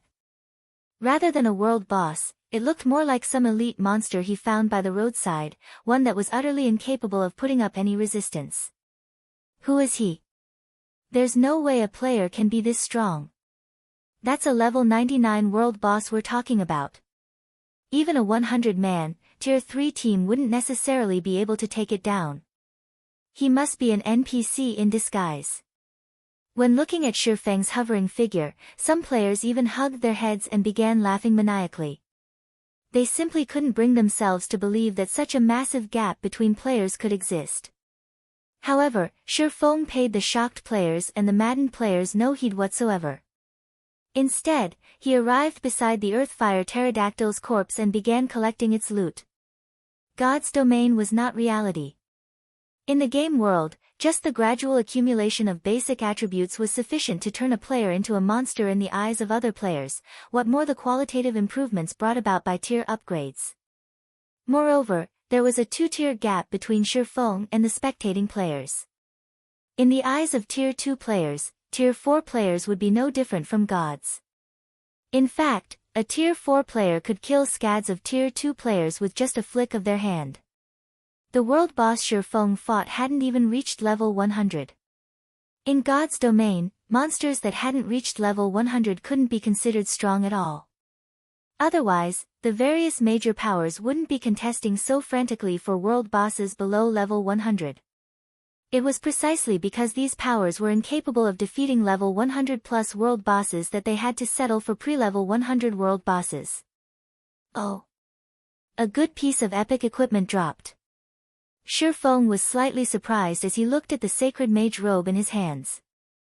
Whistling light robe, cloth armor, epic rank, level 40, level 110 equipment requirement, intelligence 1500, vitality 1300, defense plus 340, level 40, strength plus 20, agility plus 24, intelligence plus 63, vitality plus 31, endurance plus 25, ignore levels plus 4, defensive skills plus 2 levels, cast range increased by 20%, intelligence and vitality increased by 10%. Additional passive skill 1, Spiritual Light. When the user's concentration falls below 50%, mana consumption is reduced by 30%, and casting speed increases by 30%. Additional passive skill 2, Mana Armor. Automatically absorbs mana in a 100-yard radius to protect the user. Improves mana perception by 20%, increases magic resistance by 20%, and improves spell effects by 20%. 2-piece set effect. The upper level limit of all Whistling Light set pieces is increased to level 150. 4-piece set effect. All attributes are increased by 20%, and the effect of all spells is increased by 20%. 6-piece set effect. Gain the protection of light, improving physique by 30% and mana affinity by 20%. Gain the Mana Heart skill. When activated, forcibly elevates the strength of the user's mana by 1 tier for 1 minute. The skill has a 1-hour cooldown. The Whistling Light set had 7 pieces in total. It could be considered top tier even among epic set equipment. So long as a magical class player had 2 set pieces, they could use the set until they reached level 150. If Tier 4 Great Wizard managed to gather 6 pieces of the set, they would become a devastating existence. It wouldn't be an exaggeration to say that the Whistling Light set was one of the best set equipment for magical class players under Tier 5. However, only world bosses under level 150 dropped the Whistling Light set. The drop rate was also random. Hence, collecting a full set would be incredibly difficult. I can get Fire and the others to raid world bosses under level 120 more frequently. If we can gather a full set, be it Violet or Aqua who uses the set, neither will have to replace their equipment before reaching Tier 5. When Feng looked at the Whistling Light robe, he felt the need to collect the full Whistling Light set. If Violet Cloud or Aqua Rose equipped the full set before reaching Tier 5, they would become nigh invincible against Tier 4 opponents. Feng stored the Whistling Light robe and collected the remaining items the Earthfire Pterodactyl dropped. Besides the Whistling Light robe, the level 99 world boss had dropped a dozen pieces of level 100 dark gold and fine gold weapons and equipment, a large amount of materials, magic crystals, potion recipes, etc. After putting all these items in his bag space, he promptly flew away from the valley. When the various major powers members saw Feng leaving, they sighed in relief. With that long sword and that frightening destructive power, he should be Black Flame, right? I tagged along with my guild executives to watch the reserve seat competition. That guy indeed looks a lot like Black Flame. They must be the same person. Black Flame is also the only known Tier 4 player in the game right now, and only Tier 4 classes could possibly display such scary strength. So, he's the Sword King. Isn't he a little too amazing? After Feng's figure was out of sight, some of the spectating players guessed Feng's identity. And in no time at all, everyone present began talking about him, their discussions becoming especially heated when the topic touched on Tier 4 classes. When the players present recalled the scene of Feng chopping off one of the Earthfire Pterodactyl's wings, they couldn't help yearning to reach Tier 4. Previously, no one had a clear concept of Tier 4 classes. Even the players who had spectated the reserve seat competition at the War God's Temple did not find Tier 4 classes to be particularly amazing. At most, Tier 4 existences were invincible among Tier 3 players. But now, everyone was truly shocked by the strength of Tier 4 classes. A Tier 4 player had actually single-handedly defeated a mythic-ranked world boss. How could anyone not yearn for such strength? Very quickly, news of Feng slaying the Earthfire Pterodactyl spread across God's domain. After the various major powers executives watched Feng's battle video, they gained a newfound appreciation of Tier 4 classes. Simultaneously, their eyes burned with a passionate flame as the ambition they had lost due to the NPC's upsurgence returned. Tier 4. Mobilize all available manpower in the guild to find out how Silverwing managed to complete the Tier 4 promotion quest. The era of Tier 3 classes is over. From now on, we have only one goal, and that is Tier 4. So long as we can secure ourselves a Tier 4 player, we'll be unstoppable.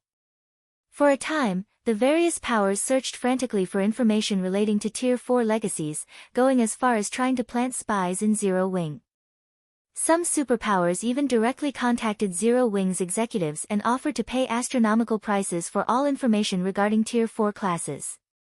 Simultaneously, a wave of discussions spread through the various kingdoms and empires forums. Just the video of Feng's fight against the Earthfire Pterodactyl alone had garnered over 1 billion views already. Everyone on the forums discussed what exactly Tier 4 classes were, what the upper limit of these classes' combat power was, and whether a Tier 4 player could solo a mythic monster of the same level. The topic of Tier 4 swept across the entire eastern continent, setting off a craze.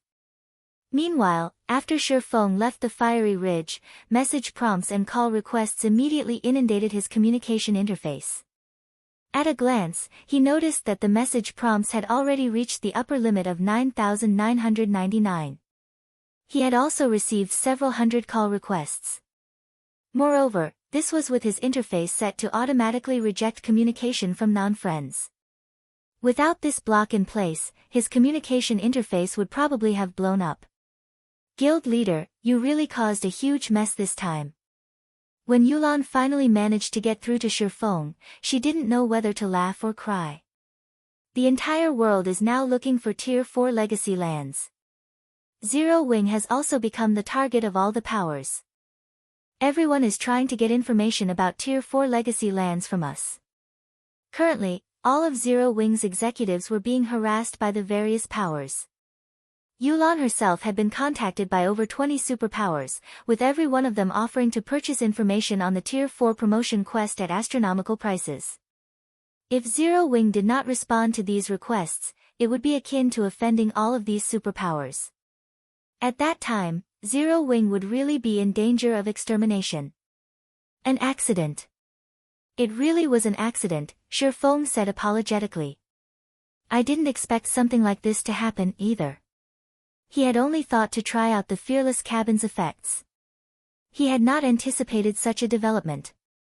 Not to mention, from a certain perspective, the fearless cabin's effects were truly astonishing. What should we do now? Yulan asked, frowning. If we refuse all of them, we'll make an enemy out of every superpower on the eastern continent. After giving the matter some thought, Feng said, how about this? Announce that Zero Wing is willing to sell information on the Tier 4 promotion quest. However, the price of the information is 5,000 units of 7 luminaries crystals. 5,000 units? Guild leader, isn't this a little? Yulan gaped at Feng's price. Read latest chapters at Wuxia World. The price tag of 5,000 units of 7 luminaries crystal already went beyond gouging. Feng was basically asking the various superpowers to hand over their lives. A superpower could be considered wealthy if they even had 3,000 or 4,000 units of 7 luminaries crystal on hand. With many superpowers having participated in the recent reserve seat competition, they definitely would have much fewer 7 luminaries crystals available than before. Hence, the price of 5,000 units of 7 luminaries crystal would be beyond most superpowers right now. Just notify them, Feng instructed, having no intention whatsoever of compromising. I've already set my price. As for their willingness to purchase the information, that is none of our business. Alright, but I won't care for what happens next, Yulan said as she nodded her head helplessly. Afterward, she publicized Feng's price to the various powers. Chapter 2748, Better to die on your feet than live on your knees. Neutral map, Crimson Rain Forest. In a forest where crimson rain poured, a team of 1,000 Tier 3 players was frantically fighting a horde of over 10,000 level 120+ bloodthirsty beasts. Even the weakest of these bloodthirsty beasts were level 121 chieftains, while the strongest were level 126 grand lords. On the players' side, shield-wielding guardian knights and shield warriors stood in the forefront. On the bloodthirsty beasts' side, iron-armored beasts, whose strength lay in their defense, spearheaded a charge against the guardian knights and shield warriors. After the first group of iron-armored beasts completed their ramming attack, another group would immediately follow in an endless loop. Meanwhile, the Herculean beasts standing at the rear of the bloodthirsty beasts' formation would uproot the crimson trees around them and hurl the trees at the players, the trees dyeing the sky an extra tint of red. The bloodthirsty beasts' terrifying formation was one that even Tier 3 players accustomed to group battles would be afraid of. Ordinary Tier 3 players wouldn't risk a frontal confrontation with these monsters. However, despite facing such a fierce and ruthless assault, the 1,000-man team fighting the bloodthirsty beasts remained unfazed. We've attracted enough. Magical team, attack! A valiant, long-haired woman standing near the front line of the team commanded as more and more bloodthirsty beasts gathered around the team. Immediately, the several hundred magical class players standing at the center of the team's formation began chanting complex incantations simultaneously. Every verse the players chanted drew more of the ambient mana, making it stronger and more violent. 4 seconds later, the ground began to shake violently. Huge cracks then appeared 500 yards away from these magical class players, right under the bloodthirsty beasts, causing the monster's formation to collapse instantly. Swordsmen and berserkers, open a path. Rangers and assassins, prioritize killing the bloodthirsty chieftains commanding the monsters. Upon seeing the bloodthirsty beasts' formations collapse, the long-haired woman had the team disperse into multiple units and prioritize killing the bloodthirsty beasts that led the horde. As for the long-haired woman, like a demon in the night, she instantly appeared behind a 7-meter-tall, level 126 Grand Lord. The next moment, she brandished the daggers she wielded, the weapons distorting space and repeatedly stabbing the Grand Lord's back over a dozen times. Every stab inflicted over -500,000 damage, the series of attacks instantly plundering nearly 8 million HP from the bloodthirsty chieftain. After the successful attack, darkness enveloped the long-haired woman's body.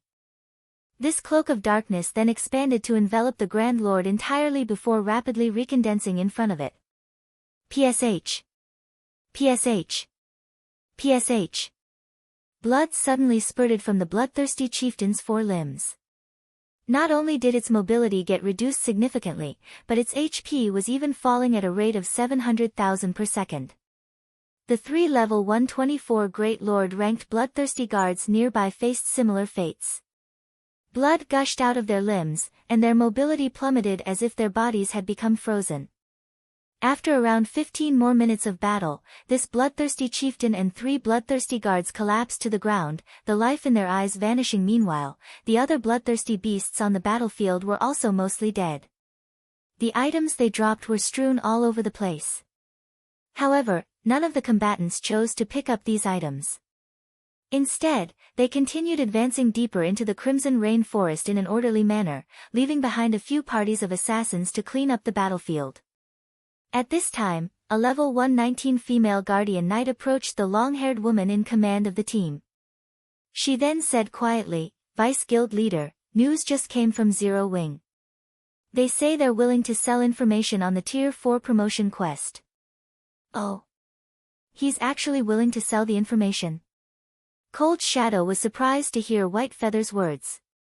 In her opinion, the information on the Tier 4 promotion quest was Feng's greatest trump card in God's domain.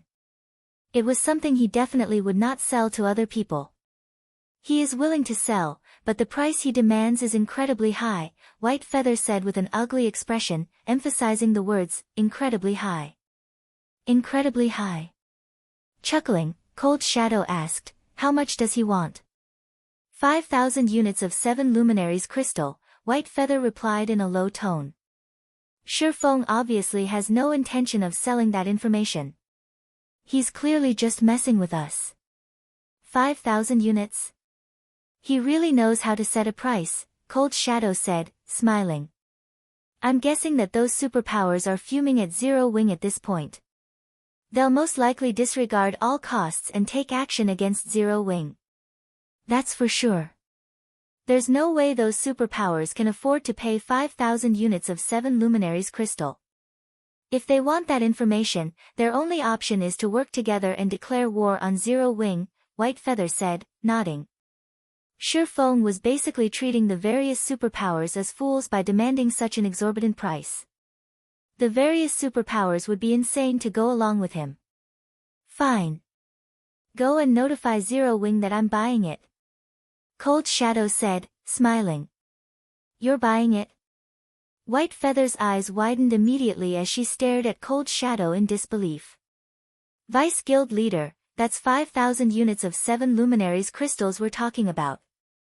While mythology could indeed disburse 5,000 units of 7 luminaries crystals, it would still suffer from the loss. Not to mention, the guild's higher-ups kept reiterating that the 7 luminaries crystal was the guild's most important resource and must not be used randomly. That's right. I'm buying it. Cold Shadow nodded. She then asked White Feather, do you think Zero Wing's people are fools? After giving the matter some thought, White Feather answered, they shouldn't be, but they're still too arrogant. Yes. Zero Wing was arrogant to the bones. The guild was not taking the various superpowers seriously at all. That's enough, then. Since they're not fools, they should be aware of the consequences of pulling such a stunt. In a slightly resentful tone, Cold Shadow added, although I detest Zero Wing, the fact that Zero Wing has survived until now shows that the guild isn't as simple as we think it is. Even Sir Odin gave up on killing Feng. You can tell how extraordinary he is. But that's 5,000 units of 7 luminaries crystal. White Feather couldn't help repeating herself. The guild definitely won't agree to this transaction. I already said that I would buy it, not the guild, Cold Shadow said, shaking her head. So, we don't need to worry about what the guild will say about this. Vice Guild Leader, if you buy it, you'll be giving away all the 7 luminaries crystals you've saved to Zero Wing. White Feather was even more shocked at Cold Shadow's words. Hurriedly, she warned, in this case, I'm afraid you will have to postpone becoming the first Vice Guild Leader indefinitely. 7 luminaries crystals had always been very important to mythology. Hence, Cold Shadow had constantly been stockpiling the crystals since early on so that she could contribute them to the guild during a critical moment and have the guild recognize her value. However, if Cold Shadow used up her entire stockpile, gaining recognition would be difficult. While 7 Luminaries crystals are indeed important, getting promoted to Tier 4 is much more important right now. Gazing at the endless crimson forest ahead of her, Cold Shadow said seriously, the places Tier 3 players can visit are too limited. Only after reaching Tier 4 can players venture into more valuable locations. Hence, our first priority now is to reach Tier 4. Then, we can easily earn back those crystals. In reality, Cold Shadow felt extremely upset by Feng's actions. She wanted nothing more than to give him a few hundred deaths right now. However, in the current God's domain, only Feng knew how to get promoted to Tier 4 quickly and the exact details of the Tier 4 promotion quest. Getting her hands on this information would be equivalent to securing herself an absolute advantage. After all, she had reached level 120 already with Zero Wing's information. She could undoubtedly reach Tier 4 ahead of everyone else in the guild. She could be the first to venture into places that players currently considered taboo and continuously strengthen herself. At that time, even becoming the strongest expert of mythology's younger generation wouldn't be impossible. I understand. I'll make the necessary preparations now. Seeing the determination in Cold Shadow's eyes, White Feather understood that there was nothing she could say to dissuade Cold Shadow from her decision. At present, the various superpowers should already have players at level 120. If Cold Shadow could reach Tier 4 ahead of everyone else, her authority in the guild would definitely increase. Of course, Cold Shadow was also making a gamble. She was betting that Zero Wing would not lose to the various superpowers and that Zero Wing could survive the upcoming battle. In that case, she would obtain an absolute advantage. However, White Feather wasn't aware of how crazy Cold Shadow actually was. In Cold Shadow's opinion, it did not matter whether Zero Wing could survive or not.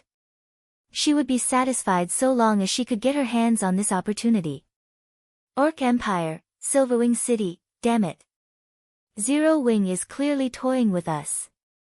That's right. We are kindly offering to purchase his information on the Tier 4 promotion quest, yet he's repaying us like this. Let's just join hands. So long as we join forces to hinder Zero Wing's operations, Zero Wing will have to yield to us. Yes. With our combined strength, there's no chance whatsoever that Zero Wing will survive. Many of the superpowers operating in Silverwing City secretly came to an agreement to suppress Zero Wing. They began targeting Zero Wing's members to force Zero Wing into obediently surrendering the information on the Tier 4 promotion quest. Meanwhile, inside Zero Wing's residence, Feng received a call from Yuantianxin. Guild leader Black Flame, you've gone too far this time. Even if you want to sell the Tier 4 promotion quest's information, you could have just asked for 1,000 units. I believe most superpowers would be willing to pay such a price. You will also get to make a big profit. Why must you have Zero Wing make an enemy out of the superpowers? Yuantianxin said in exasperation. For the various superpowers, paying 5,000 units of 7 Luminaries crystals was akin to forking over their lives. However, a price of only 1,000 units would still be palatable to many superpowers. At that time, not only would Zero Wing earn a bunch of 7 Luminaries crystals, but the various superpowers also wouldn't seek trouble with Zero Wing. It would be the best of both worlds. Yet, Feng had chosen to take the worst possible action. Make enemies. Chuckling, Feng said, I never intended to become enemies with them. Also, you're wrong about one thing, Elder Yuan. They are the ones forcing Zero Wing to sell information on the Tier 4 promotion quest. We aren't selling it because we want to. I've given them my price. If they can't afford it, how is it my fault? What you say is indeed correct. Yuantianxin naturally understood Feng's take on this situation. However, Zero Wing's circumstances were inferior to the various superpowers. Meanwhile, having wealth without the strength necessary to protect it became a sin. But those superpowers won't share your way of thinking. They will definitely cooperate in secret to target Zero Wing's members. At that time, Zero Wing's members will shed a river of blood. The various superpowers might be incapable of breaking through the defenses of Zero Wing's guild cities right now, but having people target Zero Wing's members out in the fields would be a piece of cake. There was no way Zero Wing's members could avoid going out to grind for levels. There was also no way Zero Wing could have peak experts escort and protect every guild member. Once the various superpowers took action, Zero Wing would eventually lose members in large numbers. Read latest chapters at Wuxia World. As for Zero Wing retaliating against the various superpowers. The superpowers scheme wasn't going to be something as straightforward as a frontal confrontation. Instead, they would be taking covert action against Zero Wing. In that case, how could Zero Wing possibly determine which superpower was actually taking action against it?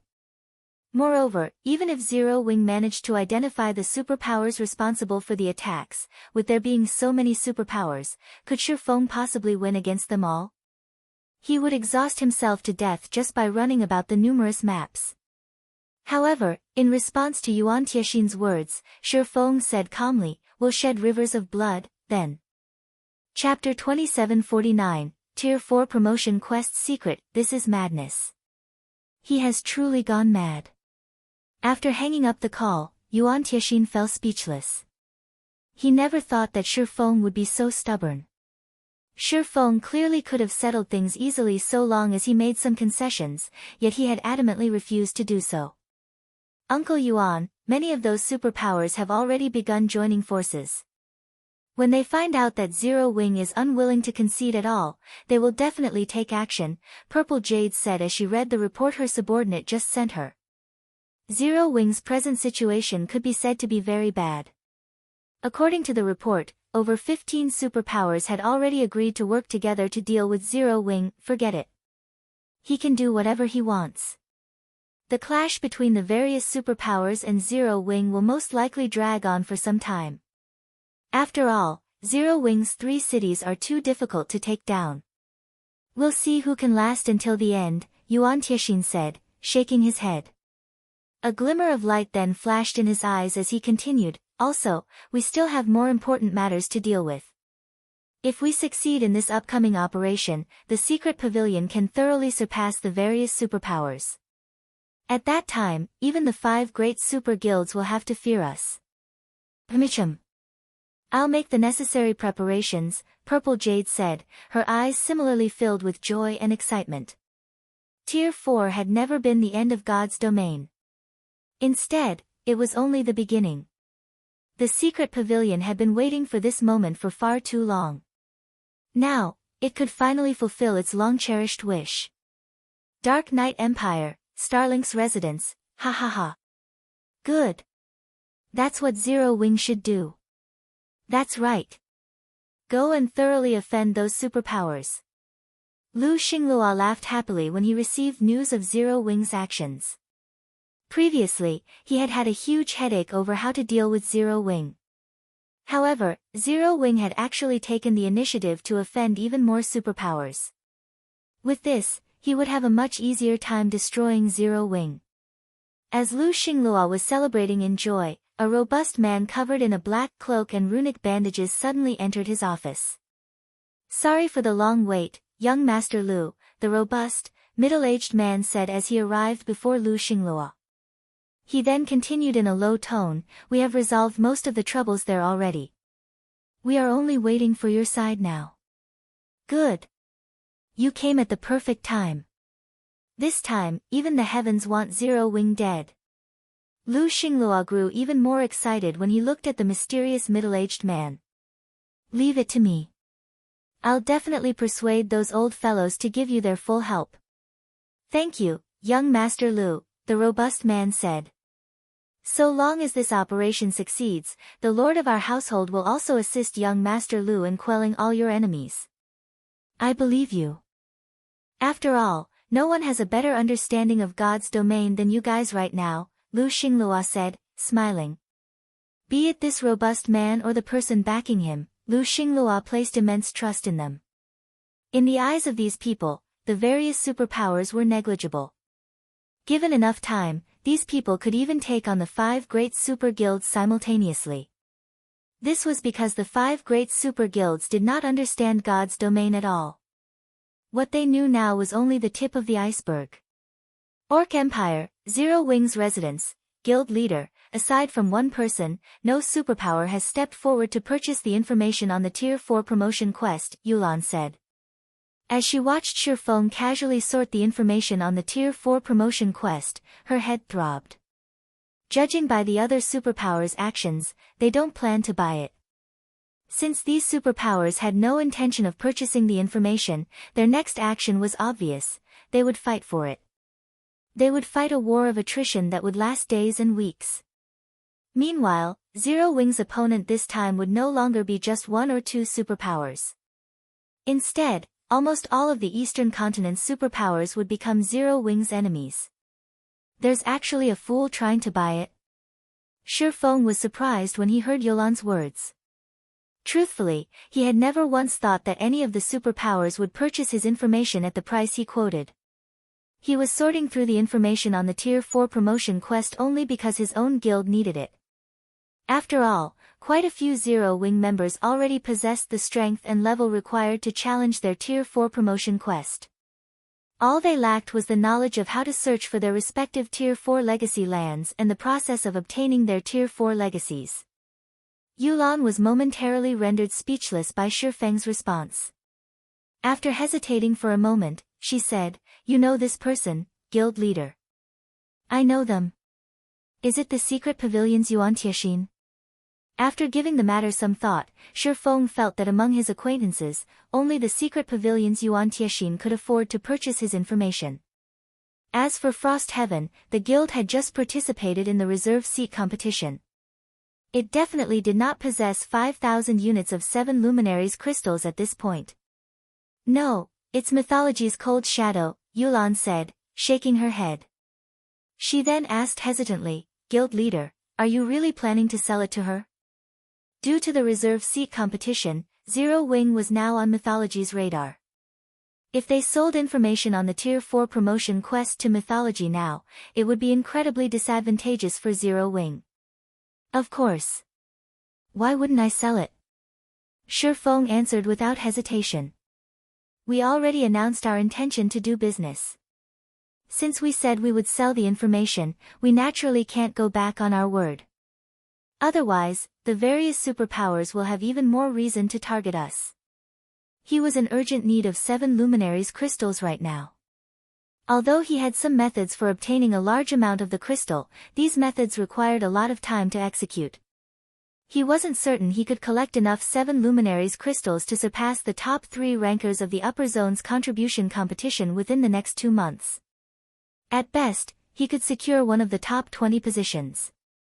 Gaining 5,000 units of 7 luminaries crystal now would save him a lot of trouble. However, White Feather has stated that we cannot mention this transaction to anybody else, Yulan said. They want this to be a secret between only our 2 sides. They also want to sign a contract to this effect. That won't be a problem. Even if they didn't suggest it, we would have asked them to sign a confidentiality agreement that restricts them from sharing the information with outsiders, Feng said. Information on the Tier 4 promotion quest was like a hot potato right now. Anyone holding it would be struck with misfortune. Even a super guild like mythology wouldn't be safe. Hence, it was very normal for mythology not to want outsiders to find out about this transaction. "Make a copy of everything here and give it to them," Feng instructed as he handed the compiled information on the Tier 4 promotion quest to Yulan. "Everything?" Yulan was surprised to hear Feng's words. The players of God's domain were still ignorant of the Tier 4 promotion quest. In fact, even Zero Wing's members knew nothing about it. If they sold all this information to mythology, that would be akin to throwing away all their advantages. "Permichum." "Everything." Feng nodded. "Since the other party is willing to pay an astronomical price for this information, I naturally won't be stingy. Not to mention, the secret to the Tier 4 promotion quest isn't a secret at all. Once the various superpowers learn about it, we can let them know how ridiculous their fantasies about the secret are. Information on the Tier 4 promotion quest was indeed incredibly precious. At the very least, that was the case now. However, once one of the various superpowers experts successfully reached Tier 4, the information he was selling would be worthless. Yes. It didn't matter how much information he provided about the Tier 4 promotion quest. The real value of his information was simply in helping to produce the first Tier 4 player as quickly as possible. Moreover, the so-called information on the Tier 4 promotion quest couldn't actually be considered a secret. This was because locating the Tier 4 Legacy Land and resolving the problems one would encounter in the Legacy Land were both problems that players needed to resolve on their own. The only information he could provide was the method to search for Tier 4 Legacy Lands. Whether one could locate their Legacy Land with this information would still depend on their luck. After all, Tier 4 Legacy Lands did not have a fixed position. They would appear at random in God's domain. The Tier 4 Legacy Lands were all located in spaces outside of the main continents. What players needed to do to visit these Legacy Lands was find the randomly occurring spatial nodes that could teleport them to these Legacy Lands. In addition to the information on how to search for Tier 4 Legacy Lands, the only other valuable information he provided was the process of learning one's legacy during the promotion quest. With this information, one wouldn't go into one's promotion quest blind. Even so, the amount of help this information could provide was limited because the process of learning one's legacy depended entirely on the individual. Outsiders couldn't help in this matter. Meanwhile, the method he provided to search for Tier 4 Legacy Lands was to venture into incredibly dangerous neutral maps of at least level 130. The more dangerous a neutral map was, the more likely one could find a Tier 4 Legacy Land. Only by searching in these maps would one have a greater chance of locating a Tier 4 Legacy Land. Aside from this method, there was no other way. If he excluded these bits of information, then the information on the Tier 4 promotion quest he sold would be nothing but a scam. After reading the information, Yulan was stunned. This is the Tier 4 promotion quest secret. Yulan suddenly felt the urge to laugh. The various superpowers were currently desperately trying to obtain information on the Tier 4 promotion quest. However, if they were to learn the exact details of the information, they would most likely lose their minds. Read latest chapters at Wuxia World.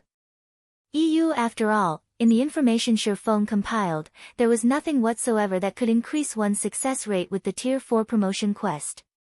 The funny thing was, the various superpowers thought that they could have an easier time producing Tier 4 players so long as they had this information. In fact, they were so staunch in their belief that they were waging war against Zero Wing. In reality, by targeting Zero Wing, all the superpowers were doing was wasting precious time when they could be improving themselves. That's right. This is the information on the Tier 4 promotion quest, Feng said, chuckling. I can even announce to those superpowers, right now, that they have already been eliminated from the struggle for hegemony in God's domain. As Feng and Yulan were conversing, Liang Jing suddenly entered the room. Guild Leader, Unyielding Soul and Crimson Emperor are ready. They can take action as soon as you give the command, Liang Jing said excitedly. Good. Have them start moving. Feng said, nodding. It's about time we let these so-called superpowers know how laughable their actions are. Chapter 2750, Daunting. Silverwing City, Business Plaza. Due to the news of the various superpowers targeting Zero Wing, the number of players occupying the city's business plaza declined. Many players were afraid of becoming collateral damage. The independent players that were initially planning on joining Zero Wing also began hesitating. And here I thought I could join Zero Wing and spread my wings after coming to Silverwing City. From the situation now, it seems I've made the wrong call. I heard that many Zero Wing members withdrew from the guild. The ones that chose to stay don't even dare set foot outside Zero Wing's guild cities. If I were to say which guild is the strongest right now, it would have to be Saint's Hand. Why don't we join Saint's Hand? If we do, we won't have to worry about those faux saint monsters. The players inside one of the city's bars inevitably discussed whether they should head to other places to develop themselves. At this point, they no longer held any hope for Zero Wing. Meanwhile, in a corner of the bar, several cloaked men listened quietly to these conversations. The younger men among them revealed sneers on their faces when they heard about Zero Wing's present situation. And here I thought the guild she joined was some powerful existence, a level 122, tier 3 assassin youth, who radiated an aura that made even tier 3 experts quail, said with displeasure. It seems we were being overly concerned. To think we even went out of our way to come to this backwater. Zero Wing isn't even comparable to one of the main continent's super guilds. I really don't know how it got so lucky to actually get her to join. Now, she's not even willing to join us. Old Six, don't say that. Although this place isn't much, I heard that those super guilds and super first-rate guilds have quite a few capable experts.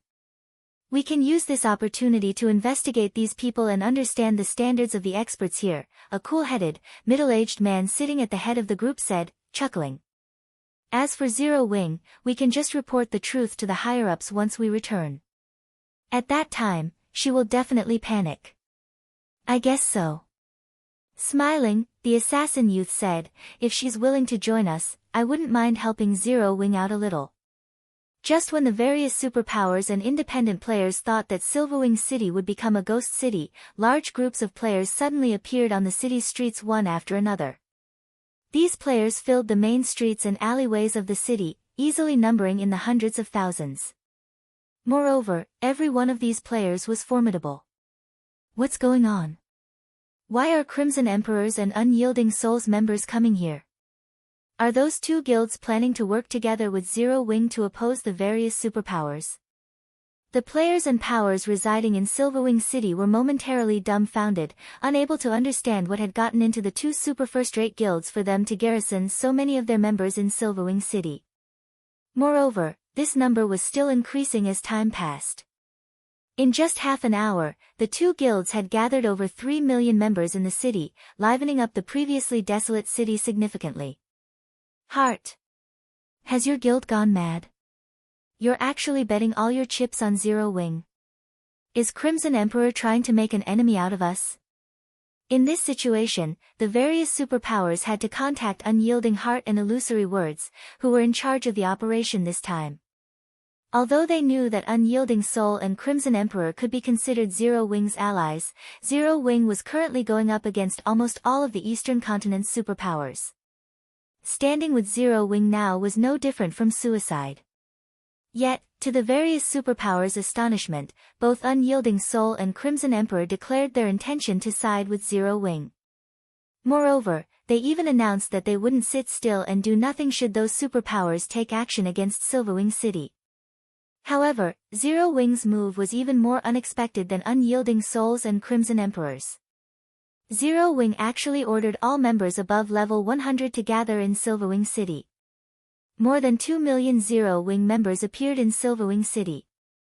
At present, not only was Silverwing City far livelier than before, but the number of Tier 3 experts gathered in the city had also exceeded 10,000. This was more than what any other guild city on the main continent had. With more than 10,000 Tier 3 experts garrisoning Silverwing City, let alone the various superpowers, even the 5 great super guilds would have to be wary of the city. It was no exaggeration to say that with this kind of power, Silverwing City could trample the various powers operating in the Orc Empire. If the superpowers wished to create any waves in Silverwing City, they would have to disregard cost and dispatch a large number of Tier 3 experts into the city's surroundings. Anything less would be futile. Unyielding Soul and Crimson Emperor must have gone crazy. They're actually willing to go to such an extent just to help Zero Wing? When Cold Shadow received news of Unyielding Soul and Crimson Emperor's actions, she, too, was surprised. She had anticipated that Zero Wing had a trump card prepared. Otherwise, it wouldn't have dared to provoke the various superpowers. However, never had she expected Zero Wing's trump card to be something like this. At this moment, let alone Cold Shadow, someone who was hostile to Zero Wing, even Frost Heaven's 7 Wonders was dumbfounded. He never imagined that Zero Wing could make 2 super first-rate guilds bet all their chips on it. With the combined force of the 3 guilds, even the superpowers wouldn't dare mess around. After all, those superpowers had dared to target Zero Wing before only because the guild lacked background, resources, and funding. With their advantage in numbers and funding, they could easily suppress Zero Wing and make the guild submit. However, now that Zero Wing had two superpowers backing it, numbers and funding were no longer its weaknesses. If the superpowers wished to persecute Zero Wing, they would have to pay at least 10 times the price they had to pay before. The various superpowers weren't the only ones confused by this situation, even Zero Wing's internal members were at a loss. Damn! Our guild was actually so awesome. But why did the guild gather all of us in Silverwing City? Are we going to occupy the orc capital city? The assembled Zero Wing members speculated exuberantly. After all, the strength currently gathered in Silverwing City was no laughing matter. A force of 10,000 plus Tier 3 experts was more than enough to flatten the orc capital city's inner area. They might even be able to put up a fight in the core area. Guild leader, all our level 100 plus members have arrived. The two guilds are also ready to set off for Sky Spring City at any time, Liang Jing reported excitedly. She had maintained her calm while everyone else in the guild was panicking over Zero Wing's predicament. This was because she had found out about the secret Covenant Towers matter ahead of time and Zero Wing's settlement into Sky Spring City. So long as Zero Wing sealed off Sky Spring City, outsiders would have difficulty setting foot out of the city. Meanwhile, Zero Wing's members could travel freely to the secret Covenant Tower to grind for levels. They wouldn't need to worry about heading elsewhere to level up. At that time, it would become almost impossible for the superpowers to harm Zero Wing's guild members. Not to mention, when the various superpowers members grinded for levels out in the fields, the interference of those troublesome NPCs would greatly reduce their leveling speed. This, in turn, would further widen the gap in leveling speeds between the superpowers members and Zero Wing's members. Alright. Open the teleportation hall now, Feng said, nodding. Although things had developed somewhat differently from his original plan, it wouldn't affect the overall situation. Afterward, all Zero Wing had to do was watch as the various superpowers struggled to cope with the increasing number of NPCs and NPC forces. Understood. Read latest chapters at Wuxia World. EU. With great excitement, Liang Jing instructed her subordinates to remove the walls and various camouflage buildings around the teleportation hall. The next moment, several 7- and 8-story tall buildings along the city's main street disappeared. Not only did the disappearance of these buildings create a spacious plaza, but there was even a massive 5-story tall building in the center of this plaza. When the players walking on Silverwing City's main streets saw this building, they were immediately dumbfounded. The building sitting in the plaza was something very familiar to them. A teleportation hall. Chapter 2751, Number 1 City. In the future, the teleportation hall was a 5-story building with the footprint of 3 sports stadiums. The massive edifice looked as if it were the heart of this area. Previously, the teleportation hall's teleportation array had been suppressed by a magic barrier. However, now that the restriction was lifted, the teleportation array instantly stirred the mana inside Silverwing City, exciting the mana to flow toward the building.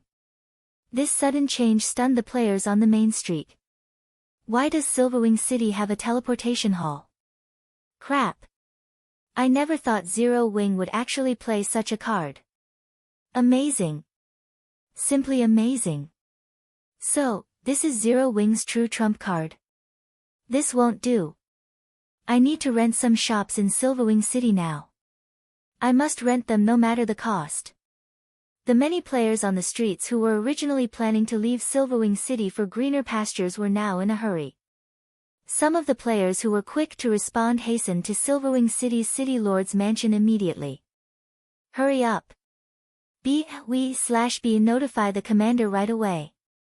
We can't let the commander rent a house in another guild city. We got tricked by Zero Wing. Meanwhile, the various adventurer teams members frantically contacted their respective commanders lest they ruin their future by being even a tad slower. As for the various large guilds members, their initial gleeful expressions were now replaced with gapes of disbelief. A teleportation hall. This was a building all players in God's domain were familiar with. Everyone knew just how valuable a guild city with a teleportation hall would be. Compared to high-ranking constructions or Tier 4 NPC guards, a teleportation hall was many times more valuable. After all, so long as a guild city possessed a teleportation hall, it would be connected with the countless NPC cities of God's domain. The addition of a teleportation hall to a guild city would be akin to a human living in the Stone Age instantly transforming into a human living in the modern era.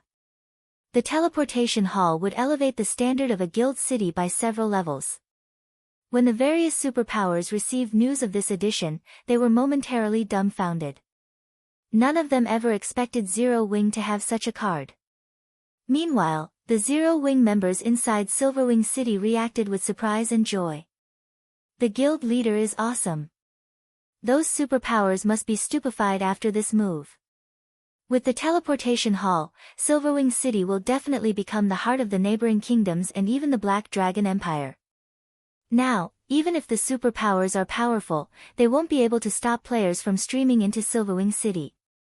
Eventually, Silverwing City will become the #1 city in this region. Initially, Zero Wing's members all thought they were in for a bloody battle against the various superpowers. They never thought Feng would bring them such a surprise. Silverwing City was on a distant neutral map. With the addition of the teleportation hall to the city, adventurer teams and independent players could now save up on plenty of travel time by teleporting directly to the Orc Empire. Even though the teleportation fees would be exorbitant, many expert players would rather pay the higher fee than waste their precious time. The players of the neighboring kingdoms and empires were highly likely to visit Silverwing City. At that time, Silverwing City's player population might exceed 10 million, or even 20 million. The various superpowers' attempt to suppress Zero Wing economically had become an utter joke. The only problem remaining would be the superpowers covertly targeting Zero Wing's members. However, that problem could be easily resolved. Zero Wing's members could simply stop wearing their guild emblems and travel to other neutral maps to grind. Guild leader, just a moment ago, over 2,000 players visited the City Lord's mansion to lease shops from us. At this rate, it won't take more than half a day before we rent out all our shops, Liang Jing said excitedly as she read the statistics report she just received. Many NPC merchants had withdrawn from Silverwing City after Zero Wing implemented the ban on NPCs. As a result, many shops were vacant. However, with the current frenzy, Zero Wing didn't have to worry about finding tenants for these shops anymore. In fact, the number of players seeking to lease shops from the city outnumbered the NPC merchants that had left, by a factor of 10 or more. Now, Silverwing City's income surpassed even the previous total income of Zero Wing's 3 guild cities. Feng nodded, not at all surprised by this situation. However, we need to tweak the rates of our shops. Instead of just coins, anyone who wishes to lease shops in the city will also need to pay magic crystals, 1,000 magic crystals per week for shops in the city center and 300 magic crystals per week for shops in the outer area. Also, have the guild's members start making their way to Sky Spring City. In his previous life, any guild that gained the War God's Temple's recognition had practically been immune to economic suppression. The only way to hinder an official guild's development would be to destroy the said guild's guild city that housed the teleportation hall. Hence, the various superpowers had gone crazy fighting for the reserve seats. In fact, many powers would fight desperately just to secure a foreign aid position. Zero Wings becoming an official guild shortly after the first major update could be considered an incredibly fortunate matter. After all, the moment Zero Wing became an official guild, it was no longer competing on the same stage as the various superpowers. While it was indeed true that Zero Wing's current foundation was no match for that of the various superpowers, Zero Wing's potential was way above that of the superpowers. Now, all Zero Wing needed to do was completely seal the secret Covenant Tower and use it to rapidly develop the guild's strength before the NPC forces began their invasion. If everything went well, Zero Wing would just have to sit back, watch as the various powers got eliminated, and harvest the territories of these eliminated powers afterward. Now, Zero Wing was in a race against time. As for struggling against the superpowers, that was simply a waste of precious time. After all, in the past, less than 20% of the superpowers had survived the NPC forces' invasion. Since the first major update had taken place much sooner this time, the outcome would most likely be even worse. Meanwhile, after hearing Feng's orders, Liang Jing said excitedly, "I'll have them start heading over now." Afterward, the members of Zero Wing, Unyielding Soul, and Crimson Emperor in Silverwing City teleported to Sky Spring City one after another. The mass migration instantly flooded the desolate streets of Sky Spring City with players.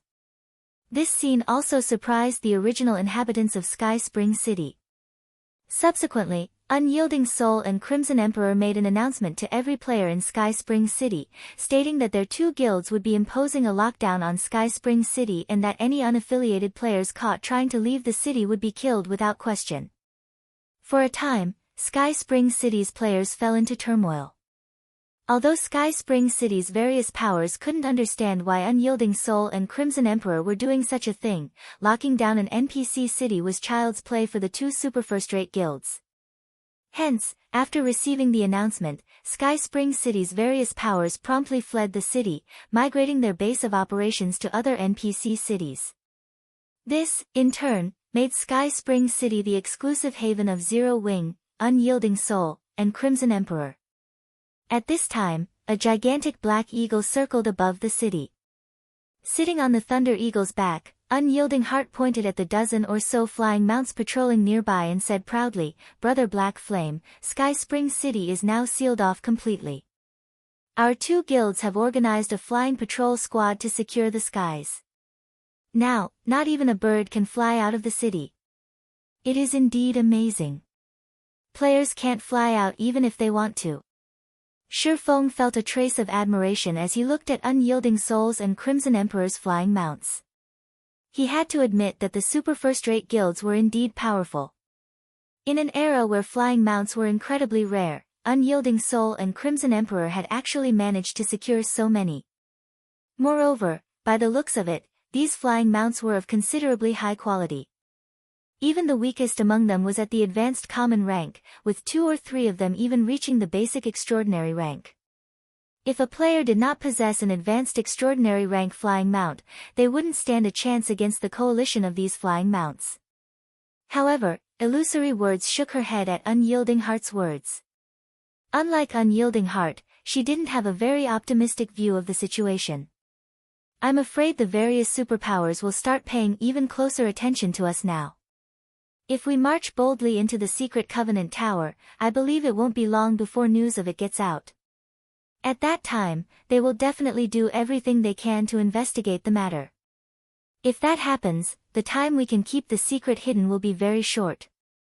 And once the various superpowers find out about the Tier 3 legacies, all of them on the Eastern continent will disregard all costs to contest over the tower. With the amount of time we have, I'm afraid we won't be able to secure many advantages from the tower." Under normal circumstances, their series of actions would have already caught plenty of attention. Now, they had even become the focus of the superpowers. Meanwhile, no secret could be kept forever, especially with massive organizations like their guilds. No matter how hard they tried to keep the Secret Covenant Tower's secret hidden, the secret would eventually get out. The only way to prevent the secret from leaking would be to avoid informing the members of their guild and prevent their guild members from entering the Secret Covenant Tower at all. However, they couldn't afford to take such an action. Indeed. Feng nodded. He very much agreed with Illusory Words' worries. Compared to Illusory Words and Unyielding Heart, Feng knew much more clearly just how much of an impact the Secret Covenant Tower would have on the continent of God's domain. Once the tower's secret got out, the resulting struggle wouldn't be a simple competition between superpowers. Instead, it would be a fight to the death. Quite a few superpowers had even perished during the struggle back then. However, we have already acted. We can't possibly avoid entering the tower now, right? Unyielding Heart also understood that the secret would get out very quickly once they began sending their members into the tower. In fact, the secret would still leak even if they allowed only a small number of the guild's confidants into the tower's 30th floor and below. No. Feng shook his head. Smiling, he said, we aren't exactly without options to take full control of the Secret Covenant Tower. What other options do we have? Unyielding Heart asked as he looked at Feng curiously. In his opinion, once the secret got out, their 3 guilds wouldn't be able to retain their monopoly of the Secret Covenant Tower. The only thing they could do now was grind for as many Tier 3 legacies as possible before the inevitable occurred. Illusory Words also turned to look at Feng, a trace of confusion in her eyes. You'll understand once you take a look at this, Feng said as he sent a document to the 2 people. He then added, you must keep this matter a secret. You absolutely cannot let other people know about it. Otherwise, you will no longer have any connection with the Secret Covenant Tower in the future. In contrast, if we succeed in this matter, your 2 guilds can each occupy 25% of the Secret Covenant Tower's shares. What is it? Is this thing you speak of really so amazing? Unyielding Heart felt that Feng was indulging in hyperbole. The latter spoke as if the Secret Covenant Tower was already in the bag. You're not talking about the Tier 4 promotion quest information, right?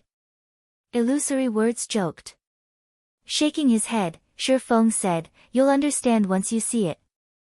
Read latest chapters at Wuxia World. EU immediately, Unyielding Heart and Illusory Words stopped speaking and opened the file Feng sent them. However, as soon as they read the information, their jaws dropped, their eyes widened in disbelief, and their hearts pounded with shock. Looking at Feng, Unyielding Heart asked in a quivering voice, is this real? The thing that Feng had just shown them completely exceeded Unyielding Heart's imagination. In fact, compared to it, the information on the Tier 4 promotion quest was worth less than dust. After all, the thing that Feng showed them could completely rewrite the status quo in God's domain. A small mobile fortress. Chapter 2752, Feng's Madness. So, this is your true trump card. When Illusory Words looked at the information displayed before her, she couldn't help finding Feng beyond her ken. First, it was the teleportation hall. Then, it was the Secret Covenant Tower. Now, there was even a small mobile fortress. Not only did Feng reveal one secret after another, but every secret was also more amazing than the other. At this point, she even wondered whether Feng still had more astonishing secrets and trump cards hidden. She got the impression he was simply waiting for his enemies to come at him so that he could use them as Zero-Wing stepping stones. Simultaneously, she felt fortunate that Crimson Emperor did not oppose Zero-Wing.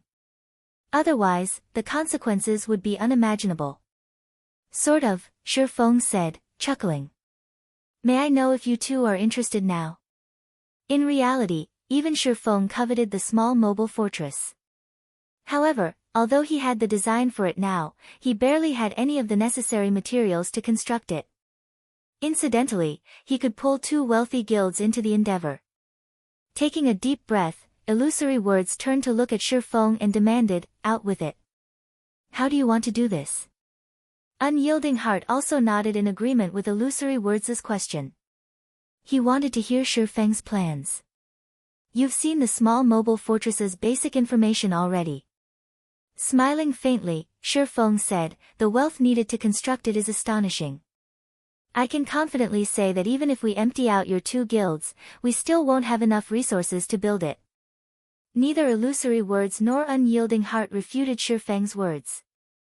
Although Feng did not show them the requirements for constructing the small mobile fortress, even a fool could tell that the cost of such a terrifying sky fortress would be astronomical.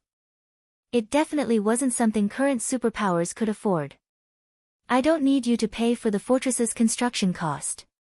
However, I will need your 2 guilds to pay 2 million magic crystals and 5 million gold coins each for the Secret Covenant Tower's shares. What do you think? Elaborating on his point, Feng said, once we fully occupy the Secret Covenant Tower, we can collect entrance fees from other players. For example, we can charge 2 magic crystals or 1 gold coin. Your 2 guilds will each get 25% of the profits. Of course, before this, I still need your 2 guilds to lend me your help. Otherwise, it would be very difficult to accomplish this task. At Feng's words, Illusory Words and Unyielding Heart began pondering in silence. What Feng said was simply too astonishing. If they followed his plan, they would basically be declaring war on the Eastern continent's other superpowers. Moreover, it would be irreconcilable. Of course, if Feng's plan succeeded, Crimson Emperor and Unyielding Soul would stand at the top of the Eastern continent. To put it simply, this was a gamble. Feng was not at all surprised to see the two's reactions. In reality, he had planned to carry out such a plan since the very beginning. However, instead of revealing his full plan right off the bat, he had chosen to reveal it sequentially to the two guilds. Otherwise, they would most likely have rejected it then and there. Zero Wing wouldn't be able to become a true titan in God's domain in that case. Only by securing the secret Covenant Tower could Zero Wing continually produce Tier 3 players in large numbers. After all, a complete Tier 3 legacy could be used only 9 times, at most. In other words, a Tier 3 legacy could, at best, produce 9 Tier 3 players.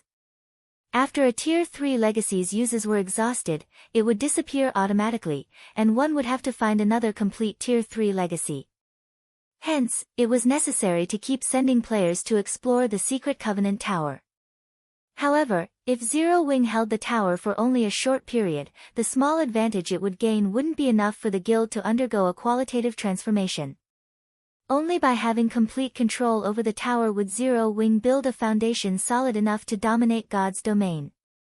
Now that Crimson Emperor and Unyielding Soul had seen the preliminary parts of his plan coming to fruition, the two guilds would also have more confidence in Zero Wing.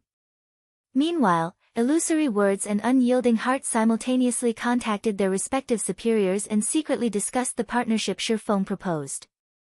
At this time, Zero Wing had given them 2 options. Moreover, they had to choose between these options right now.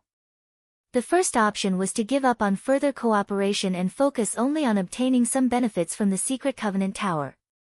Afterward, the tower would no longer have any connection with their 2 guilds, becoming the competition ground of the other superpowers, instead. The second option was to further their cooperation with Zero Wing, taking full control of the secret Covenant Tower and making an enemy of every other superpower on the Eastern continent. If their plan succeeded, their guilds would gain an endless stream of resources and Tier 3 players. If they failed, it wouldn't be surprising if their guilds disbanded. This was a gamble that put everything on the line. After discussing for more than 10 minutes, Illusory Words and Unyielding Heart simultaneously disconnected their calls and looked at Feng. Guild leader Black Flame, Crimson Emperor has decided to take your gamble this time. However, we have a condition for doing so, Illusory Words said slowly. If you cannot agree to this condition, we cannot further our partnership.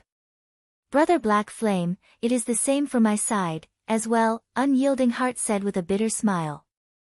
You are playing with too big a fire this time. Our hesitation is natural. Go ahead. Feng wasn't at all surprised by this response. After all, the bet he proposed basically involved their guild's life or death. However, not everyone would have the opportunity to make such a bet either. The 2 guilds should know this as well, which was why they did not refuse his offer outright. Instead, they had chosen to accept his offer while increasing their chances of survival as much as possible by adding conditions. In fact, it would be strange if they didn't do so. I'm guessing the requirement of our 2 guilds should be the same. With a helpless smile, Illusory Words said, if Zero Wing's plan this time fails, Crimson Emperor wants half of Silverwing City's profits. Unyielding Heart nodded in agreement. The price Feng was asking their 2 guilds to pay was no laughing matter. If the plan really failed, their guilds would be doomed for sure. However, if they had Silverwing City's income, they could more or less survive the ordeal. That won't be a problem, Feng answered without the slightest bit of hesitation. Since he had invited the 2 guilds into an alliance, he naturally had to provide them with a safe path of retreat. Otherwise, who would be willing to take such a risk? After all, even if Crimson Emperor and Unyielding Soul secured only a small advantage through the secret Covenant Tower, they could still become titans in God's domain, unlike Zero Wing. And even if the 2 guilds managed to gain full control over the tower, their situation would improve only slightly. They would be a step ahead of the various superpowers but still be no match for the 5 great super guilds. B/B Escher Feng's decisiveness stunned illusory words and unyielding heart. In their opinion, Silverwing City was Zero Wing's last path of retreat.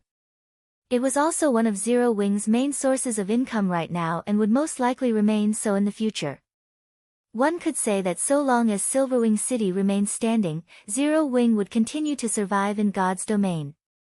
However, Feng had agreed to give its income away without hesitation. What the two of them did not know was that Feng had never once deemed Silverwing City or Stone Forest City that important. The small mobile fortress was the way to go. Even if his plan failed this time and he managed to gather only a small portion of the small mobile fortress's construction materials, he would have profited massively. In his previous life, guilds had been willing to exchange 3 main guild cities for one small mobile fortress, let alone a measly basic city. Even then, no guild had accepted the trade. Following this, Illusory Words and Unyielding Heart signed a guild contract with Feng on behalf of their respective guilds. As stipulated in the contract, Crimson Emperor and Unyielding Soul would do everything they could to support Zero Wing during this time. Both guilds would also pay 2 million magic crystals and 5 million gold coins to Zero Wing. In exchange, Zero Wing would have to give up all of Silverwing City's income to the 2 guilds should the plan fail. When the guild contract took effect, both Illusory Words and Unyielding Heart breathed out a deep sigh of relief. This was undoubtedly the scariest and craziest wager they had participated in their entire lives. Brother Black Flame, what do you need us to do next? Unyielding Heart asked Feng. With the contract signed, their 2 guilds would move according to Feng's arrangement. Moreover, Unyielding Heart was also curious about what Feng needed their 2 guilds' strength for. Although he didn't know what it cost to construct a small mobile fortress, the price definitely wasn't something even 5 superpowers working together could afford. Otherwise, mobile fortresses wouldn't be so rare in the various kingdoms and empires. Read latest chapters at Wuxia World. EU, there's nothing much you can do now. Your 2 guilds just need to focus on locking down the Secret Covenant Tower. At the same time, send some trustworthy members to explore the 30th floor and beyond to obtain as many Tier 3 legacies as possible. After giving the matter further thought, Feng said, in addition, I'll need your 2 guilds to organize a 100-man team of peak experts, which will follow me to a place. A 100-man team of peak experts. Feng's words shocked Unyielding Heart. Even working together, Crimson Emperor and Unyielding Soul wouldn't be able to form such a team. At best, they would be able to bring out 70 or 80 peak experts. Can you tell us where we're going? Illusory Words frowned at Feng's words. Peak experts were the pillars of their guilds. Fielding so many peak experts for one operation would place a heavy burden on their guilds. Chuckling, Feng answered honestly, the Ruined Mountain Range. Chapter 2753, God Slayer's Treasure, the Ruined Mountain Range. Illusory Words and Unyielding Heart were stunned by Feng's answer, their complexions turning indescribably grim. The 2 of them were not unfamiliar with the name Ruined Mountain Range. On the contrary, this was a name that resounded among the various superpowers. The superpowers usually sent scouts to check out level 100+ neutral maps, which had many danger zones. Some superpowers would even investigate level 130 to level 150 neutral maps. Of the explorations conducted by the superpowers, none of the exploration teams they sent into the Ruined Mountain Range had returned alive. Yes. Despite the Ruined Mountain Range being only a level 120+ neutral map, none of the expert players that entered it had returned alive. In fact, they didn't even know how they died. After suffering such bizarre losses, the superpowers stopped attempting to explore the Ruined Mountain Range. After all, the players capable of entering level 120+ neutral maps were incredibly strong experts, with even the weakest among them being at the Flowing Water Realm. Even the superpowers couldn't afford to have too many of such experts dying. Due to this reason, the Ruined Mountain Range had become a forbidden land for the various superpowers. Even though the superpowers already had level 118 plus expert players under their command now, none of them dared make another attempt. After a while, Unyielding Heart asked nervously, "Must we go in there?" Peak experts were the main pillars supporting their guilds. Even the death of one of these experts would distress them. It would be an absolute nightmare if several dozen of them died. Mitchum. We must. Entering the ruined mountain range is the prerequisite for our success, Feng said, nodding. If possible, he wouldn't want to enter the ruined mountain range at this time either. However, the ruined mountain range was his only option to secure a large amount of resources quickly. This was because the ruined mountain range was a true forbidden land with the lowest level requirement. Players had a chance of surviving in the neutral map so long as they reached level 120. Moreover, the ruined mountain range was also one of the most highly contested forbidden lands in his previous life. Although the ruined mountain range was labeled a forbidden land, it wasn't a forbidden land for all life. Instead, it was only a forbidden land for humans. Humans would face great danger when entering the ruined mountain range, however, non-humans wouldn't. Most importantly, the clue he had to the God Slayer led him to the ruined mountain range. After analyzing the map clue and with his understanding of the ruined mountain range, he felt it was highly likely that one of the God Slayer's treasures was hidden inside the Forbidden Land. The Earthfall's secret land. This was something he had only heard of during his previous life. Although he didn't know who activated the Earthfall's secret land, what he did know was that the 5 great super guilds had dispatched over 40 Tier 5 experts to contest for it. The struggle between these experts had very nearly flattened the ruined mountain range's outer area. As to what the Earthfall's secret land contained, there had been all sorts of rumors about it in the outside world. However, nobody actually had a concrete answer. This was because shortly after the Earthfall's secret land appeared, 3 of the 5 great super guilds had joined forces to monopolize that place. The 3 guilds had prohibited not only outsiders from entering but even their own internal members. The minimum condition to enter the Earthfall's secret land had been being a Tier 4 core member. Nevertheless, one thing was certain, the Landfall's secret land was a different dimension the God Slayer had created. The secret land had boasted an abundance of riches and/or veins. Magic crystals could also be found all around. It wasn't a place the outside world could compare to. Hence, Feng intended to take a look at the Earthfall's secret land. However, the road leading to the Earthfall's secret land was a treacherous one. After all, countless Tier 4 players had died in the ruined mountain range in his previous life. Even Tier 5 players had fallen in the map. It wasn't a place that lone individuals could easily traverse. Therefore, Feng planned to tap the power of Crimson Emperor and Unyielding Soul for this endeavor. The ruined mountain range is extraordinary. Not to mention, the 2 of our guilds don't even have enough people to form a 100-man team of peak experts. I'm afraid it's going to be difficult to survive there, Illusory Words stated. How about we include some additional Tier 3 experts? That will increase our chances. Compared to Tier 3 peak experts, ordinary Tier 3 experts were far less prized. If they came across dangerous situations, they could have the ordinary experts scout ahead instead of putting the peak experts at risk. This method was frequently employed by superpowers when exploring forbidden lands. No. Shaking his head, Feng smiled and said, the ones participating in this expedition aren't just experts from your 2 guilds. Other experts will come with us, as well. Other experts? Are they safe? Illusory Words and Unyielding Heart were confused by Feng's words. The operation this time was evidently a top secret. They couldn't afford to invite outsiders at all. Moreover, the operation had high requirements for players. They found it hard to believe that Silverwing actually had other allies that could be trusted for this operation. Mitchum. They're safe. Their strength is also more than enough to participate in this operation, Feng said, chuckling. The Earthfall's secret land was a place that the 5 great super guilds had considered a strategic resource. Once there, he naturally couldn't explore it together with Crimson Emperor's and Unyielding Soul's members. However, exploring the secret land by himself was also impossible. Hence, he needed to bring some other people with him. Only, outsiders did not know that these people were actually part of Zero Wing. Afterward, Feng had Illusory Words and Unyielding Heart gather their guild's peak experts while he contacted the Azura Adventurer team.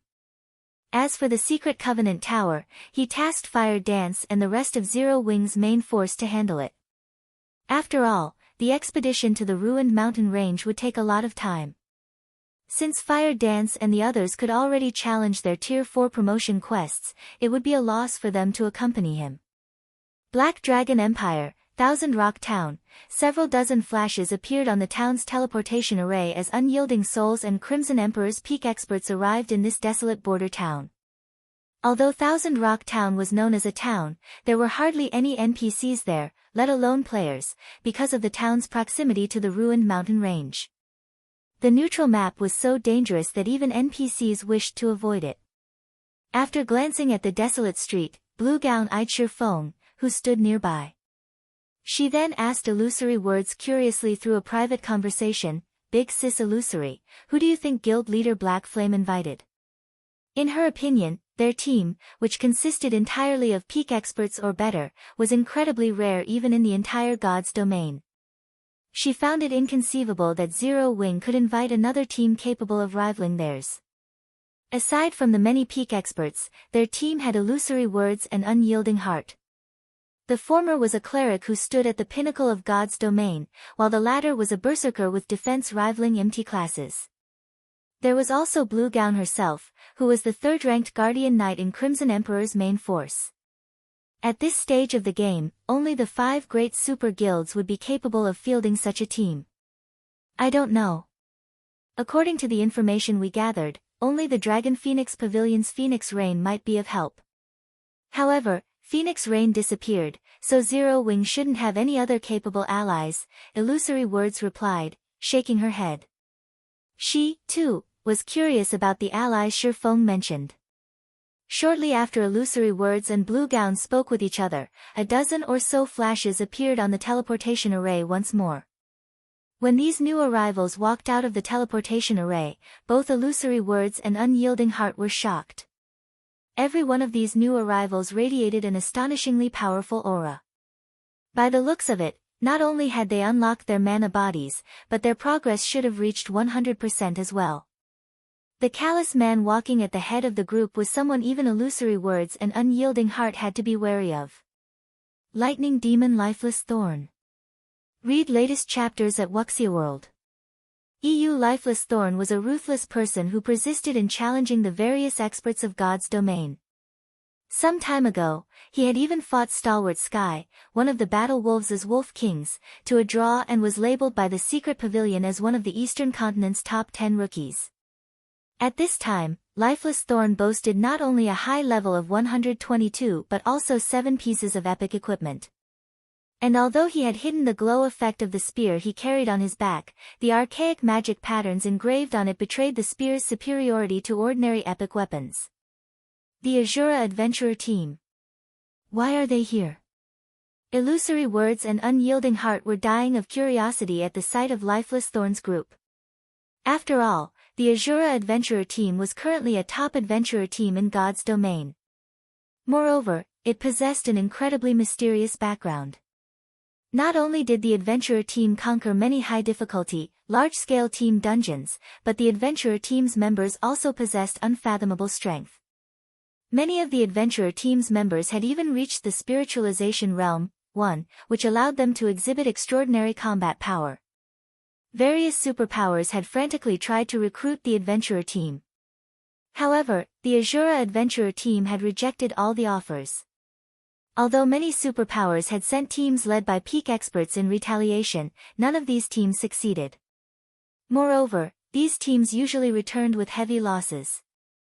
Everyone's here. Let's go. Chapter 2754, Forbidden Land for Humans, Everyone's Here. Illusory Words and Unyielding Heart turned to Feng in astonishment.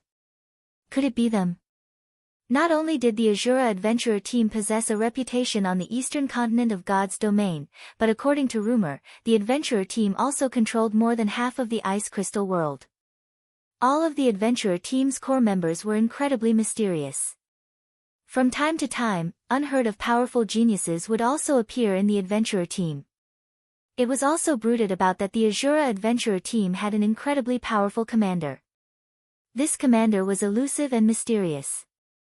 Rumor had it that even Lifeless Thorn couldn't survive one hit from this commander, and that Lifeless Thorn was challenging the various superpowers experts so crazily because he wanted to challenge Azura's commander once more. This situation instilled fear in the various superpowers. For this reason, God's Domain's superpowers suspected that the Azura adventurer team had the backing of a mysterious and powerful force. In fact, they even suspected that this mysterious backer was someone from the upper zone's top layer.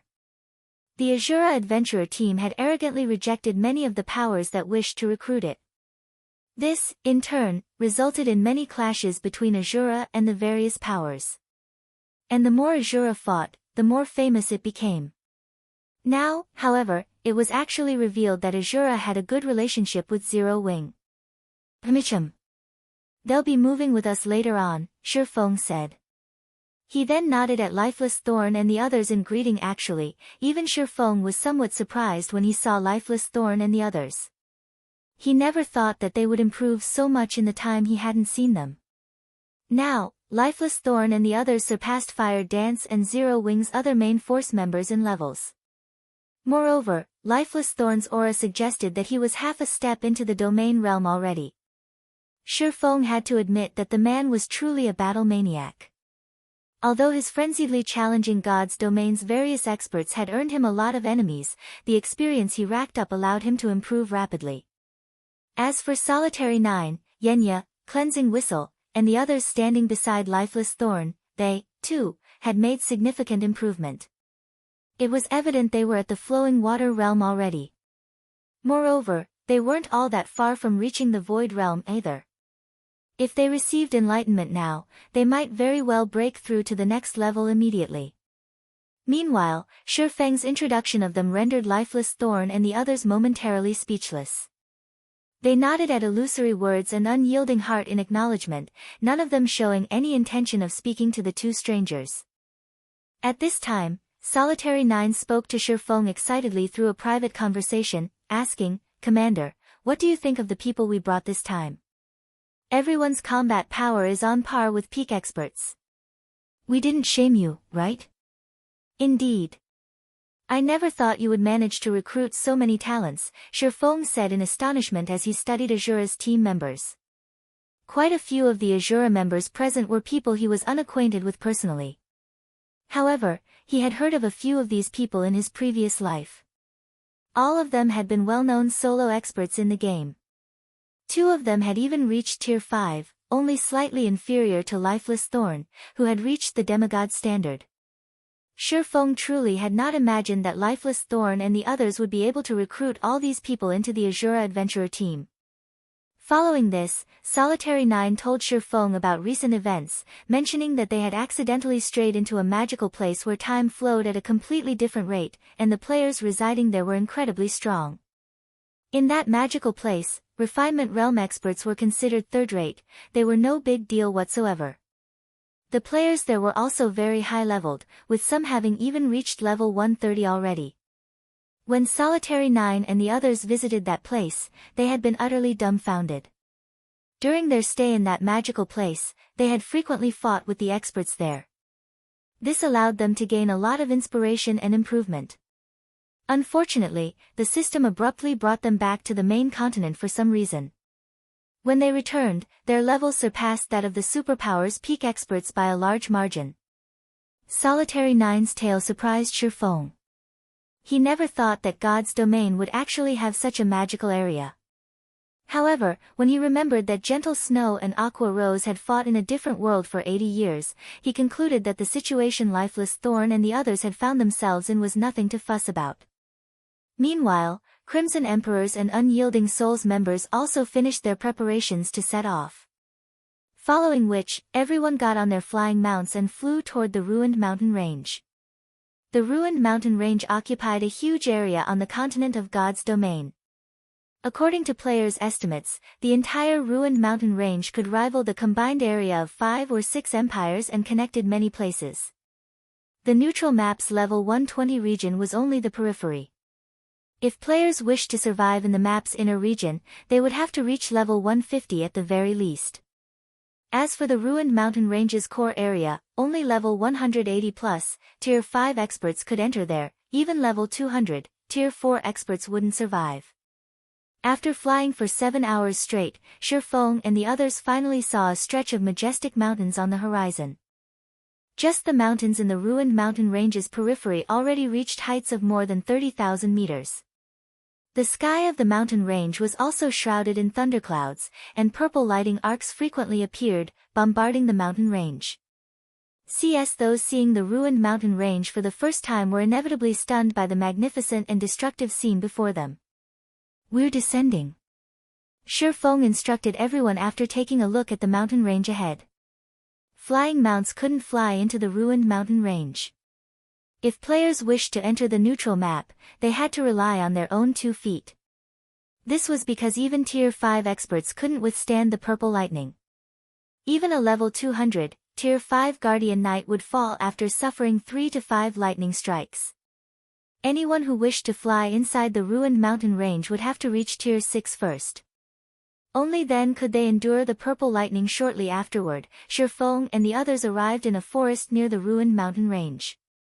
They then stored their flying mounts one after another. "Once we enter the ruined mountain range, everyone must stick to the team as closely as possible. You must not split off from the team under any circumstances. Otherwise, you'll be responsible for the consequences," Feng said after everyone had finished organizing themselves.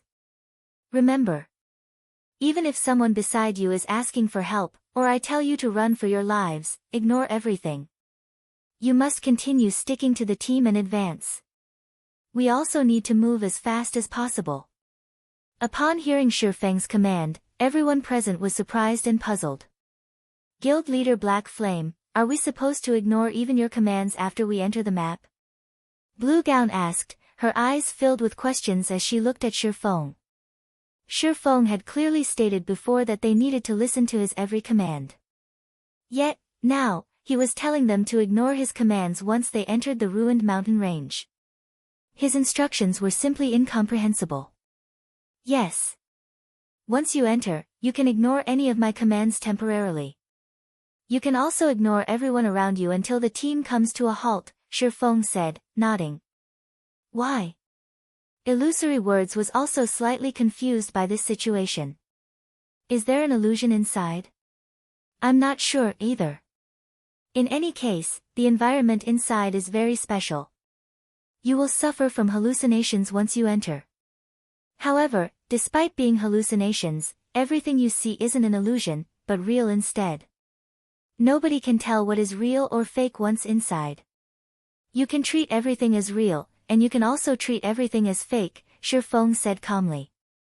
"The only thing I am certain of is that stopping inside means death." This was also why he had Crimson Emperor and Unyielding Soul dispatch only peak experts for this expedition. Anyone capable of becoming a peak expert would possess a firm mindset. Meanwhile, only with a firm mindset could one pass through the ruined mountain range's periphery. How can there be such an environment? Blue Gown was shocked at Feng's explanation. As far as she knew, Forbidden Lands were merely places with harsh environments and strong monsters. Yet, the ruined mountain range was actually a place that subjected players to hallucinations? At this moment, let alone Blue Gown, even Illusory Words and Unyielding Heart had grim expressions on their faces. Suddenly, they understood why the various superpowers experts had died unawares after entering the ruined mountain range. In fact, it would be strange if they knew how they died. In this world, the scariest thing was the unknown. Meanwhile, the ruined mountain range undoubtedly fulfilled this condition. Although they didn't know whether there were any monsters in the ruined mountain range's periphery, just the unique environment alone made it a scary place. In fact, it wouldn't be an exaggeration to call it the scariest place they had visited since entering God's domain. The ruined mountain range truly deserved its reputation as a forbidden land for humans. Alright, let's head inside, Feng said after seeing that everyone had digested his words. Remember. Stick to the team. Afterward, Feng led the team to a mountain path that led into the ruined mountain range. The mountain path was relatively close by. Tier 3 players would take only a few minutes to cross the distance on foot. Less than 10 minutes later, the team of 100+ players entered the ruined mountain range's perimeter. The moment everyone set foot into the neutral map, their mood grew solemn. They also followed Feng's command and stuck close to each other. The team advanced at a slow pace. Even the Tier 3 magical class players of the team managed to keep up easily. The ruined mountain range's environment was surprisingly better than everyone imagined. The map did not constantly sap their stamina or concentration. In fact, very little foreign energy invaded their bodies here. Around half an hour later, the team still had not come across a single monster. The whole mountain range was surprisingly safe and peaceful. Unlike what they imagined, the map wasn't infested with monsters that could easily trample over Tier 3 players. It seems the ruined mountain range isn't a big deal, after all, Blue Gown said as she observed her surroundings. Under the circumstances, her initial expectation had disappeared completely. At Blue Gown's words, everyone in the team also started to feel that Feng had blown things out of proportion. He had only made them needlessly anxious. Blue, I'll have to rely on you once monsters start appearing later on, a level 119 female summoner said to Blue Gown. Sure, no problem. I'll make sure no monster gets near you, Blue Gown said confidently. The female summoner felt relieved at Blue Gown's assurance. CI. The next moment, the sound of something splashing suddenly entered everyone's ears. The smell of blood also quickly spread into the surroundings. Meanwhile, everyone in the team stared at the female summoner and Blue Gown in shock. You. Why? The female summoner stared at Blue Gown in consternation. Before anyone realized it, Blue Gown had stabbed the female summoner with her longsword, causing the latter to lose HP continuously. Blue Gown stared at the female summoner in confusion. A bright smile appearing on her face, she asked in a dissatisfied tone, why? After saying so, Blue Gown slashed the female summoner's throat, killing her. Read latest chapters at Wuxia World. EU, what's going on? Immediately, the people standing behind Blue Gown stared at her in shock and confusion. They couldn't understand why Blue Gown would suddenly attack a fellow teammate. Moreover, the smile on her face was unspeakably strange. The gaze she used to look at them also seemed as if she wasn't looking at humans. What's the matter with you guys? Blue Gown asked in confusion when she saw everyone looking at her warily. Why are you looking at me like that? However, despite her words, Blue Gown had an indescribably calm expression on her face. As if she had just stepped on an ant by the roadside, she was completely oblivious to the fact that she had just killed one of her teammates. Chapter 2755, Monster. Did Blue get possessed by a monster? What should we do now? Anyway, let's step back and keep our distance. Everyone slowly backed away from Blue Gown while staring at her in confusion. After all, Blue Gown possessed extraordinary strength as well as a hidden class for Guardian Knights. If they allowed her to get close to them, they would meet a similar fate to that female summoner. Meanwhile, upon noticing the players behind her stepping away, Blue Gown slowed her pace and looked at her teammates in confusion. What's the matter with you guys? While Blue Gown asked this question, the long sword in her hand bloomed with a dazzling light. The surrounding space even began to twist from the weapon's power. Not good. Be careful. She's using a Tier 3 legacy skill.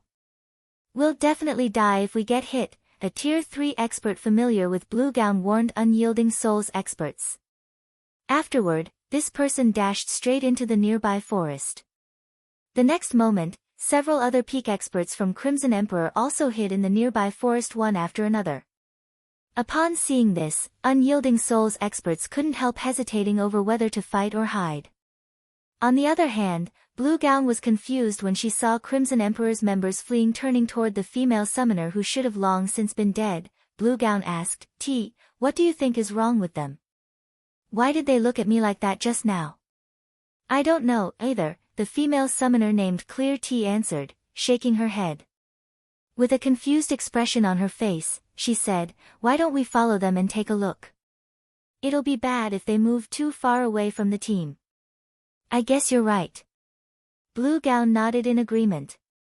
Meanwhile, when Illusory Words, who stood some distance ahead of Blue Gown, noticed Blue Gown splitting away from the team, she promptly slowed her pace.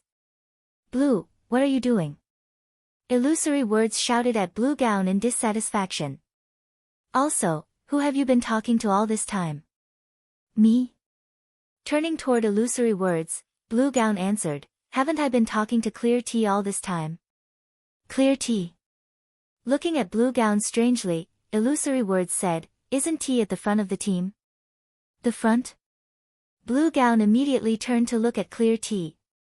However, before she realized it, the female summoner whom she had been chatting with merrily just a moment ago was nowhere to be seen. Where did she go? Wait, why have so many of our members gone missing? Illusory Words asked in confusion. I don't know what got into them, but they suddenly retreated into the forest over there, Blue Gown said, shaking her head. She, too, was confused at this situation. No. We were fooled. Illusory Words' complexion darkened when she saw that the entire rear section of the team had disappeared. Black Flame never planned to bring us into the ruined mountain range. He must have been planning to use the ruined mountain range's power to annihilate our peak experts. This, Blue Gown was momentarily stunned. Now that we've suffered such severe losses already, if we continue following him, he'll definitely lead us to our deaths. Our only choice is to kill him now. Illusory Words said in a whisper to Blue Gown while looking at the front at Feng, who was leading the team. I'll assist you. With your strength, even if you can't kill him in one hit, you should still be able to injure him heavily. At that time, I'll land the finishing blow on him. This despicable Black Flame. I knew he wasn't anything good. Blue Gown nodded in agreement to Illusory Words' plan. Blue Gown made her way toward Feng at a quick pace. When less than 100 yards separated them, Blue Gown suddenly disappeared, then reappeared behind Feng, a dazzling brilliance bursting out from the long sword she wielded. She swung her sword at the defenseless Feng. The next moment, countless spatial cracks appeared before Blue Gown and extended up to 100 yards away. Blue Gown, what are you doing? Unyielding Heart was startled when he saw Blue Gown suddenly attacking Feng. However, Blue Gown paid no attention to Unyielding Heart at all, launching another ruthless attack immediately after her first one. However, after executing her second attack, Blue Gown was dumbfounded. Where did he go? Looking ahead, Blue Gown failed to see anyone standing on the road before her, and she froze in stupefaction. By the time Blue Gown reacted to the situation, Feng was already standing beside her and looking at her quietly. At this time, Unyielding Heart also took action, grabbing Blue Gown's wrist, preventing her from attacking again. Blue Gown, what are you doing? Why are you attacking Guild Leader Black Flame? Have you lost your mind? Unyielding Heart questioned. Don't stop me. He's trying to kill us.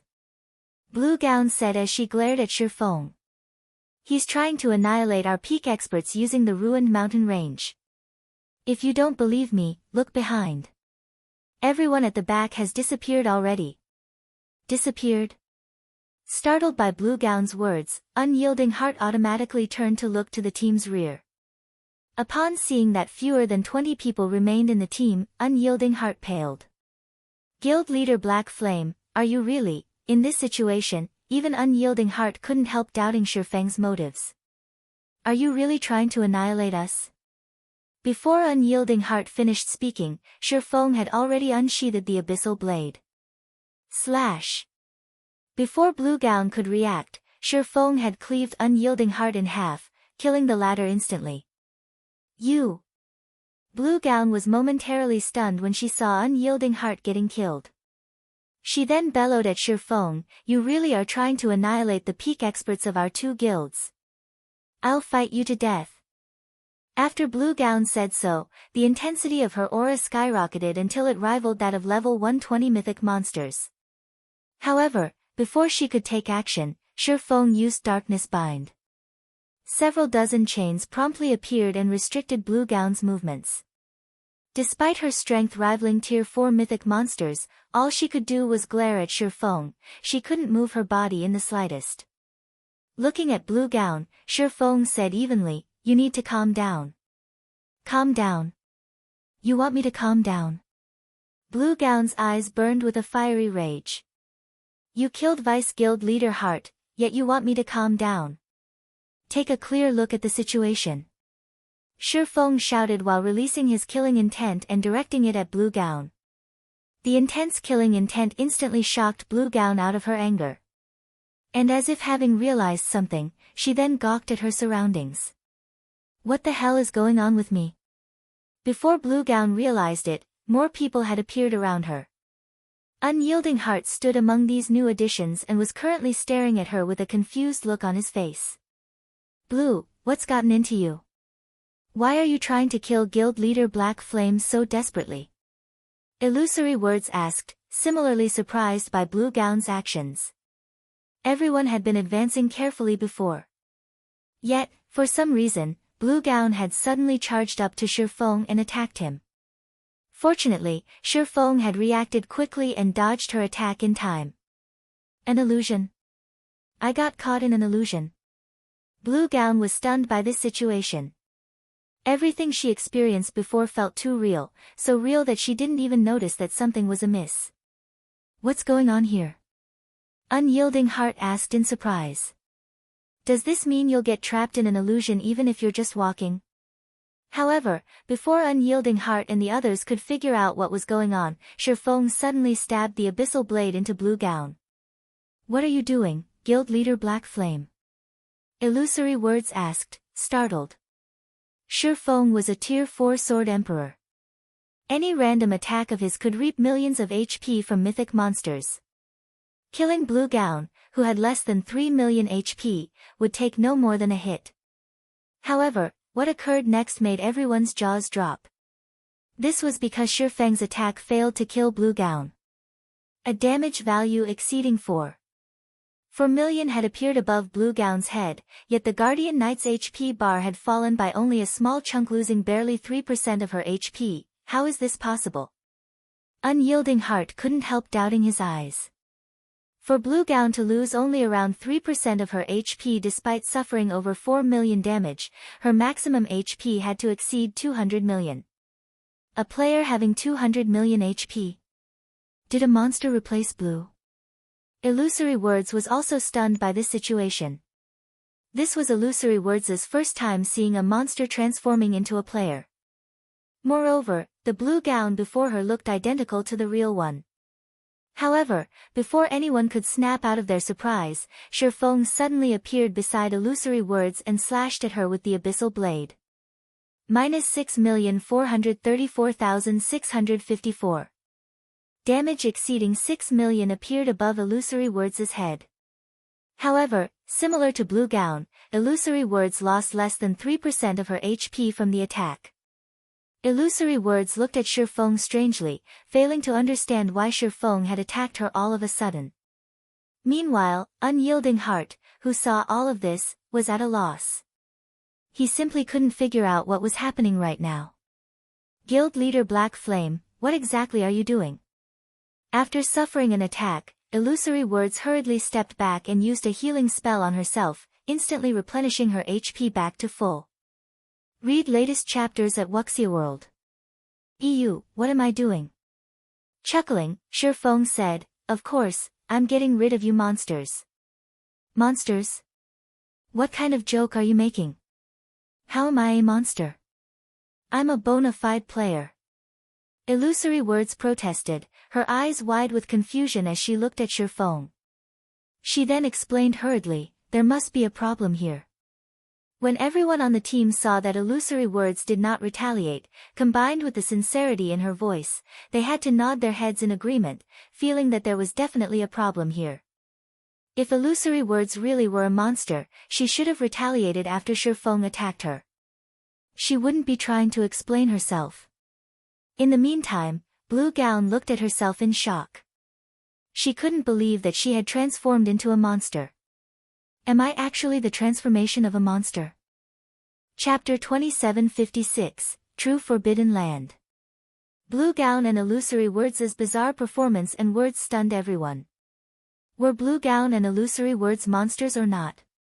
Previously, when they came across monsters, all they needed to do was attack the said monsters. If they couldn't defeat the monsters, they could just run. Now, however, they couldn't even tell whether the monsters they faced were actual monsters. What were they supposed to do in this situation? Immediately, a deathly silence fell over the entire team as everyone turned to look at their teammates, afraid that the one standing beside them was actually a monster in disguise. Illusory Words and Blue Gown also warily eyed each other. This weird scene was definitely a first for everyone. However, after this strange atmosphere lasted for several seconds, the sunny sky suddenly darkened. Lightning and thunder filled the surroundings. Before Blue Gown realized it, the people around her had disappeared.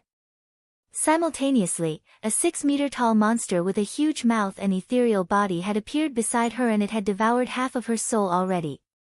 Despite having noticed this monster, she could only stare at it quietly like an immobile puppet. She couldn't move her body even if she wanted to. However, the next moment, a magic blade pierced the heart of this monster. The monster let loose an ear-piercing scream that made Blue Gown feel as if her head would burst. What's going on? Blue Gown, whose body currently resembled an ethereal soul, was all at sea. Right now, she truly could not distinguish what was real from what was fake. It was as if she had woken up from a dream, only to end up in another dream. Before she could react to the situation, the injured monster pounced on her once more, intending to devour the delicacy before it. Meanwhile, Blue Gown, who had returned to her physical body, was utterly powerless against the monster. Just being close to it petrified her and gave her a pounding headache. She couldn't put up any resistance whatsoever. Soul Devourer, Soul Monster, Great Lord, level 124 HP 440 million. However, before the Soul Devourer could reach Blue Gown, several magic swords shot through it in rapid succession. -71,514,654. -35,164,412. Several dozen terrifying damage values flashed above the Soul Devourer one after another, the Great Lord's HP zeroing out straight away. The monster then dispersed into particles of light, leaving behind a dozen or so crystal fragments in its place. Black Flame. Blue Gown looked at Feng in confusion, having fallen into a mentally weakened state, her voice tremulous with uncertainty. You sustained some mental attacks. Nearly half of your concentration was consumed, as well. It's best if you don't move around recklessly, Feng said as he looked at Blue Gown. Fortunately, you managed to walk out of that area. I wouldn't have been able to save you otherwise. Mental attacks? Blue Gown was taken aback. How is this possible? This was her first time hearing this term. Moreover, everything she had experienced before felt real. Such a situation was simply unheard of. She had experienced earth-shattering battles in God's domain before, but never such a terrifying illusion. She found it hard to imagine that a monster was actually capable of executing such an attack. Nothing is impossible in God's domain, especially in this forbidden land for humans, Feng said as he met Blue Gown's incredulous gaze.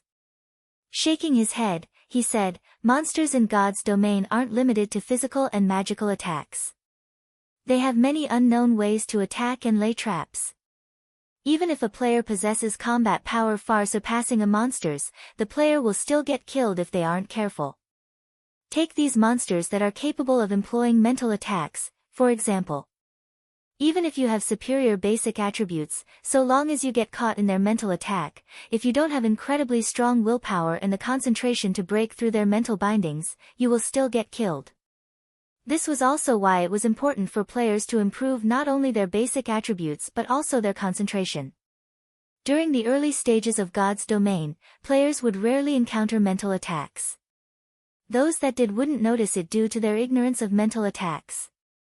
However, past level 120 and after the first major update took place, mental attacks would appear much more frequently. Meanwhile, if players did not possess sufficiently strong willpower, they would still be helpless against mental attacks even if they had incredibly powerful basic attributes. Take Blue Gown, for example. She had been trapped inside the Soul Devourer's mental space and couldn't escape at all. Fortunately, she did not die inside the mental space.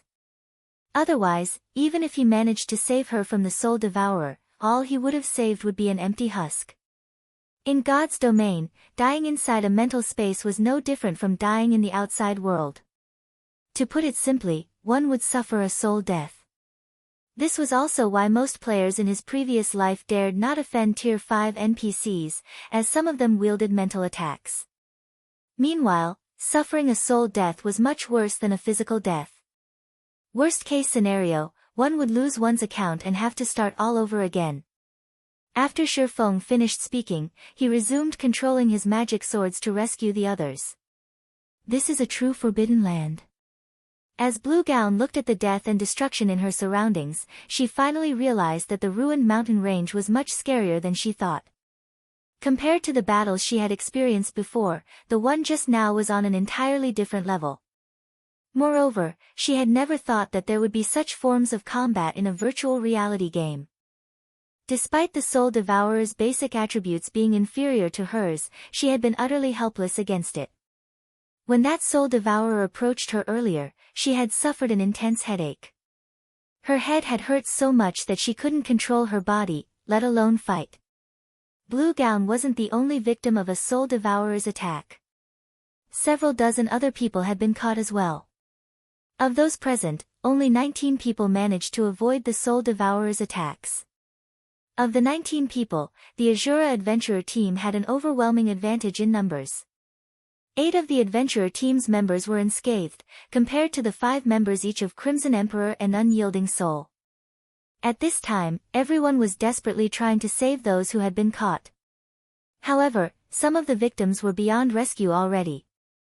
The devouring speed of the Soul Devourers varied. Some were slow to finish their prey, while others were quick. Evidently, some players had stronger resistance to mental attacks, while other players had weaker resistance. Those with weak resistance didn't have much of their souls left at this point. When Blue Gown noticed Azura's cleansing whistle, who was roughly the same age as herself, fighting a Soul Devourer, she was stunned. Am I that much weaker than her? Blue Gown couldn't help her surprise and confusion as she watched Cleansing Whistle. She considered herself one of the best among her peers.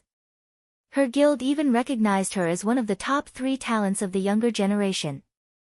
Yet, she was actually inferior to Cleansing Whistle, someone whose combat standard hadn't even reached the Void Realm yet. However, before Blue Gown could recover from her shock, she felt a chill envelop her body as if something was staring directly at her soul. What? This is a lie, right? How can we fight such a thing? Read latest chapters at Wuxia World. Blue Gown wasn't the only person who felt this sensation, everyone experienced it. When illusory words and unyielding heart looked in the direction of this feeling source, they trembled in fear. A 30-meter tall, 3-headed monster loomed over the team, and every step it took made everyone's soul shudder in fear. Tidelia the Soul Singer, Realm Lord, Superior Mythic, Level 128 HP 20,500,000,000. Chapter 2757, 15 seconds. Everyone gasped at Tidelia's appearance. A Realm Lord was an existence close to rivaling world bosses. Not to mention, Tidelia was a Realm Lord of the ruined mountain range. Its strength was most likely on par with that of world bosses in the outside world. This is the terror of a forbidden land for humans? Mu Lingsha smiled wryly at the sight of the Soul Singer. She finally understood why none of the various superpowers expert teams managed to make it out of the ruined mountain range alive.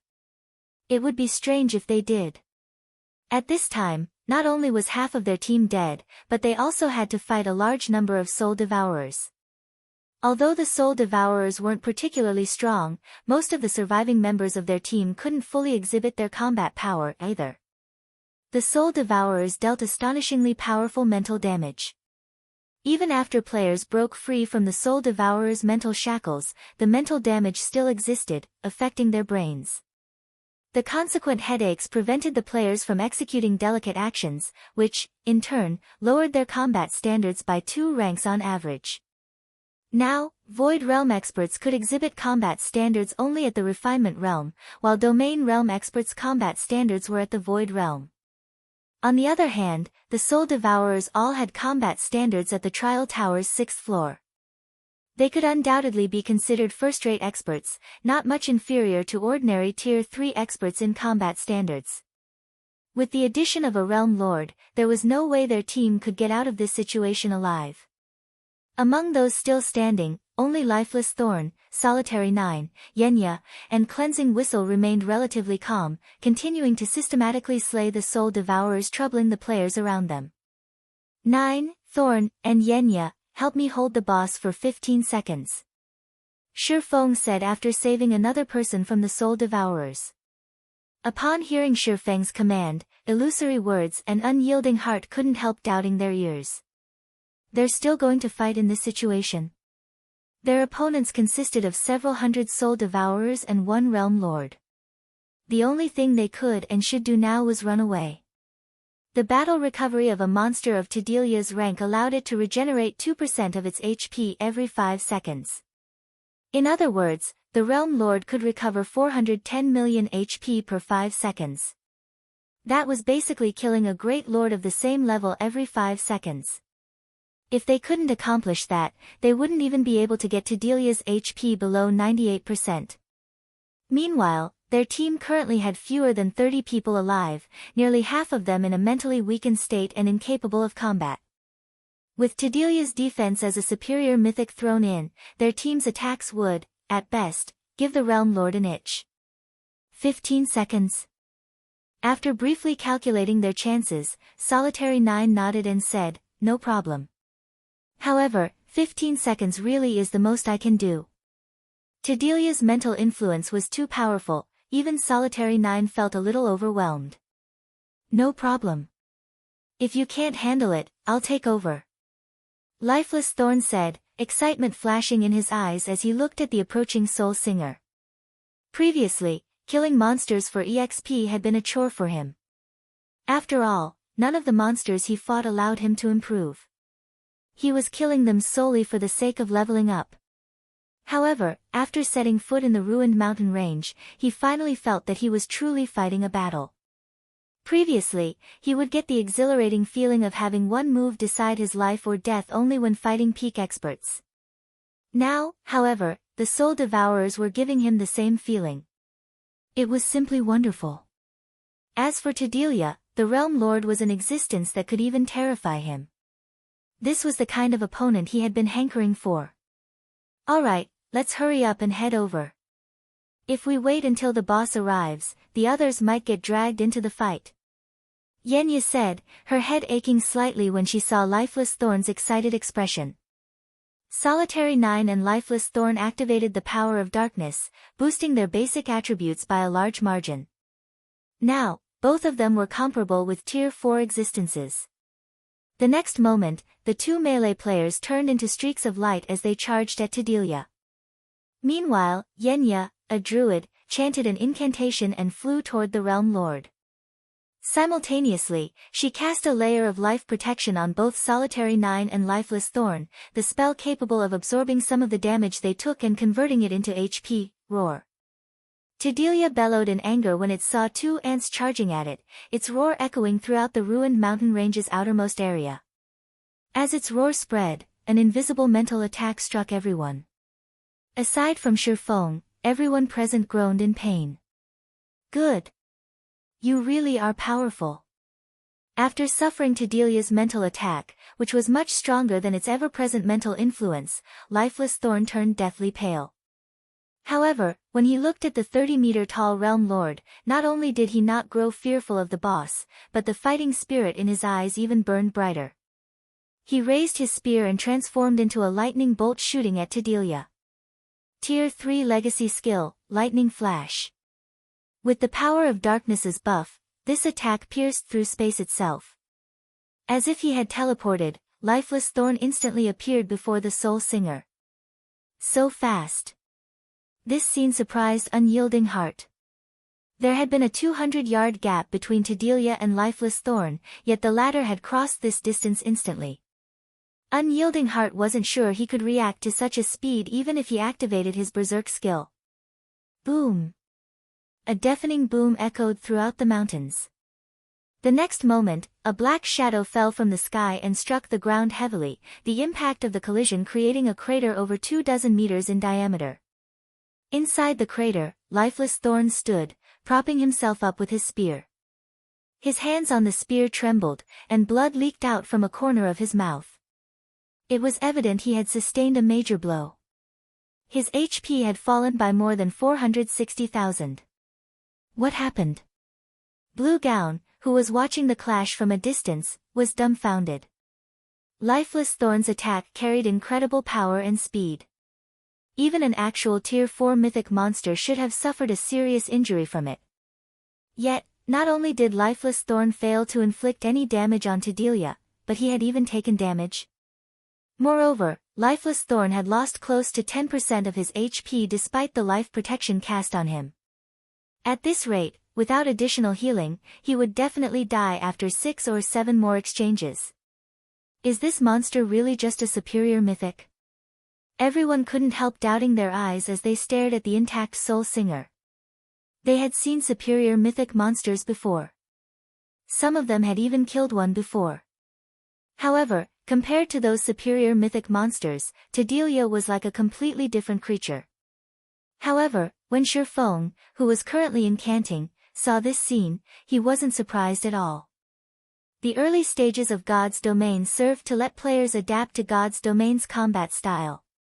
The main God system had not only provided players with many benefits but also weakened the monsters in the game.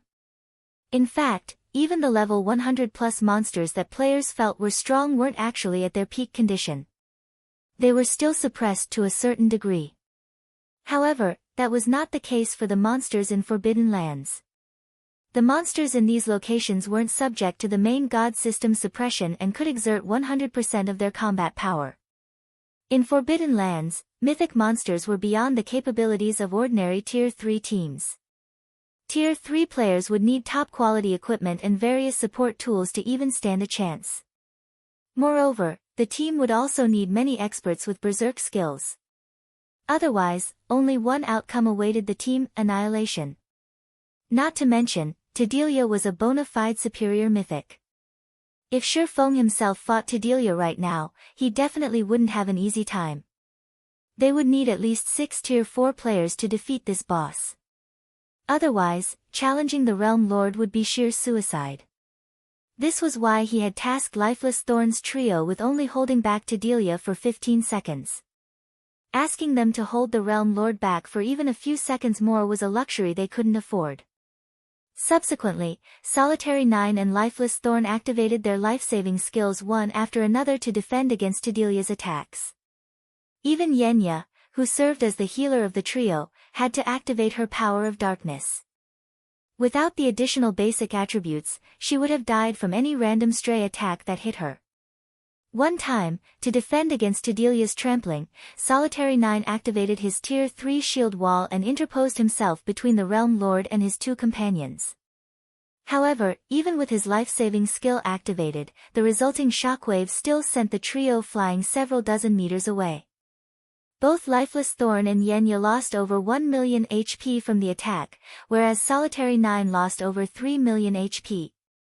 5 seconds. 10 seconds. Read latest chapters at WuxiaWorld. EU. Every second of battle placed immense pressure on the trio. Every moment they fought, Tedelia felt as if death would claim them in the next second. The players spectating from afar were stupefied at this scene. This was the first time they truly understood how terrifying a superior mythic monster could be. If not for Lifeless Thorn's group having activated their berserk skills, the trio would have most likely been killed instantly. Commander, are you not done yet? Solitary 9 asked Feng through a private conversation. Previously, he thought that it would be a joke if he couldn't hold Tedelia for 15 seconds. However, he now realized that 15 seconds was truly a long time. Good job. At this time, Feng had also finished chanting the final verse recorded in the Bible of Darkness. Leave the rest to me.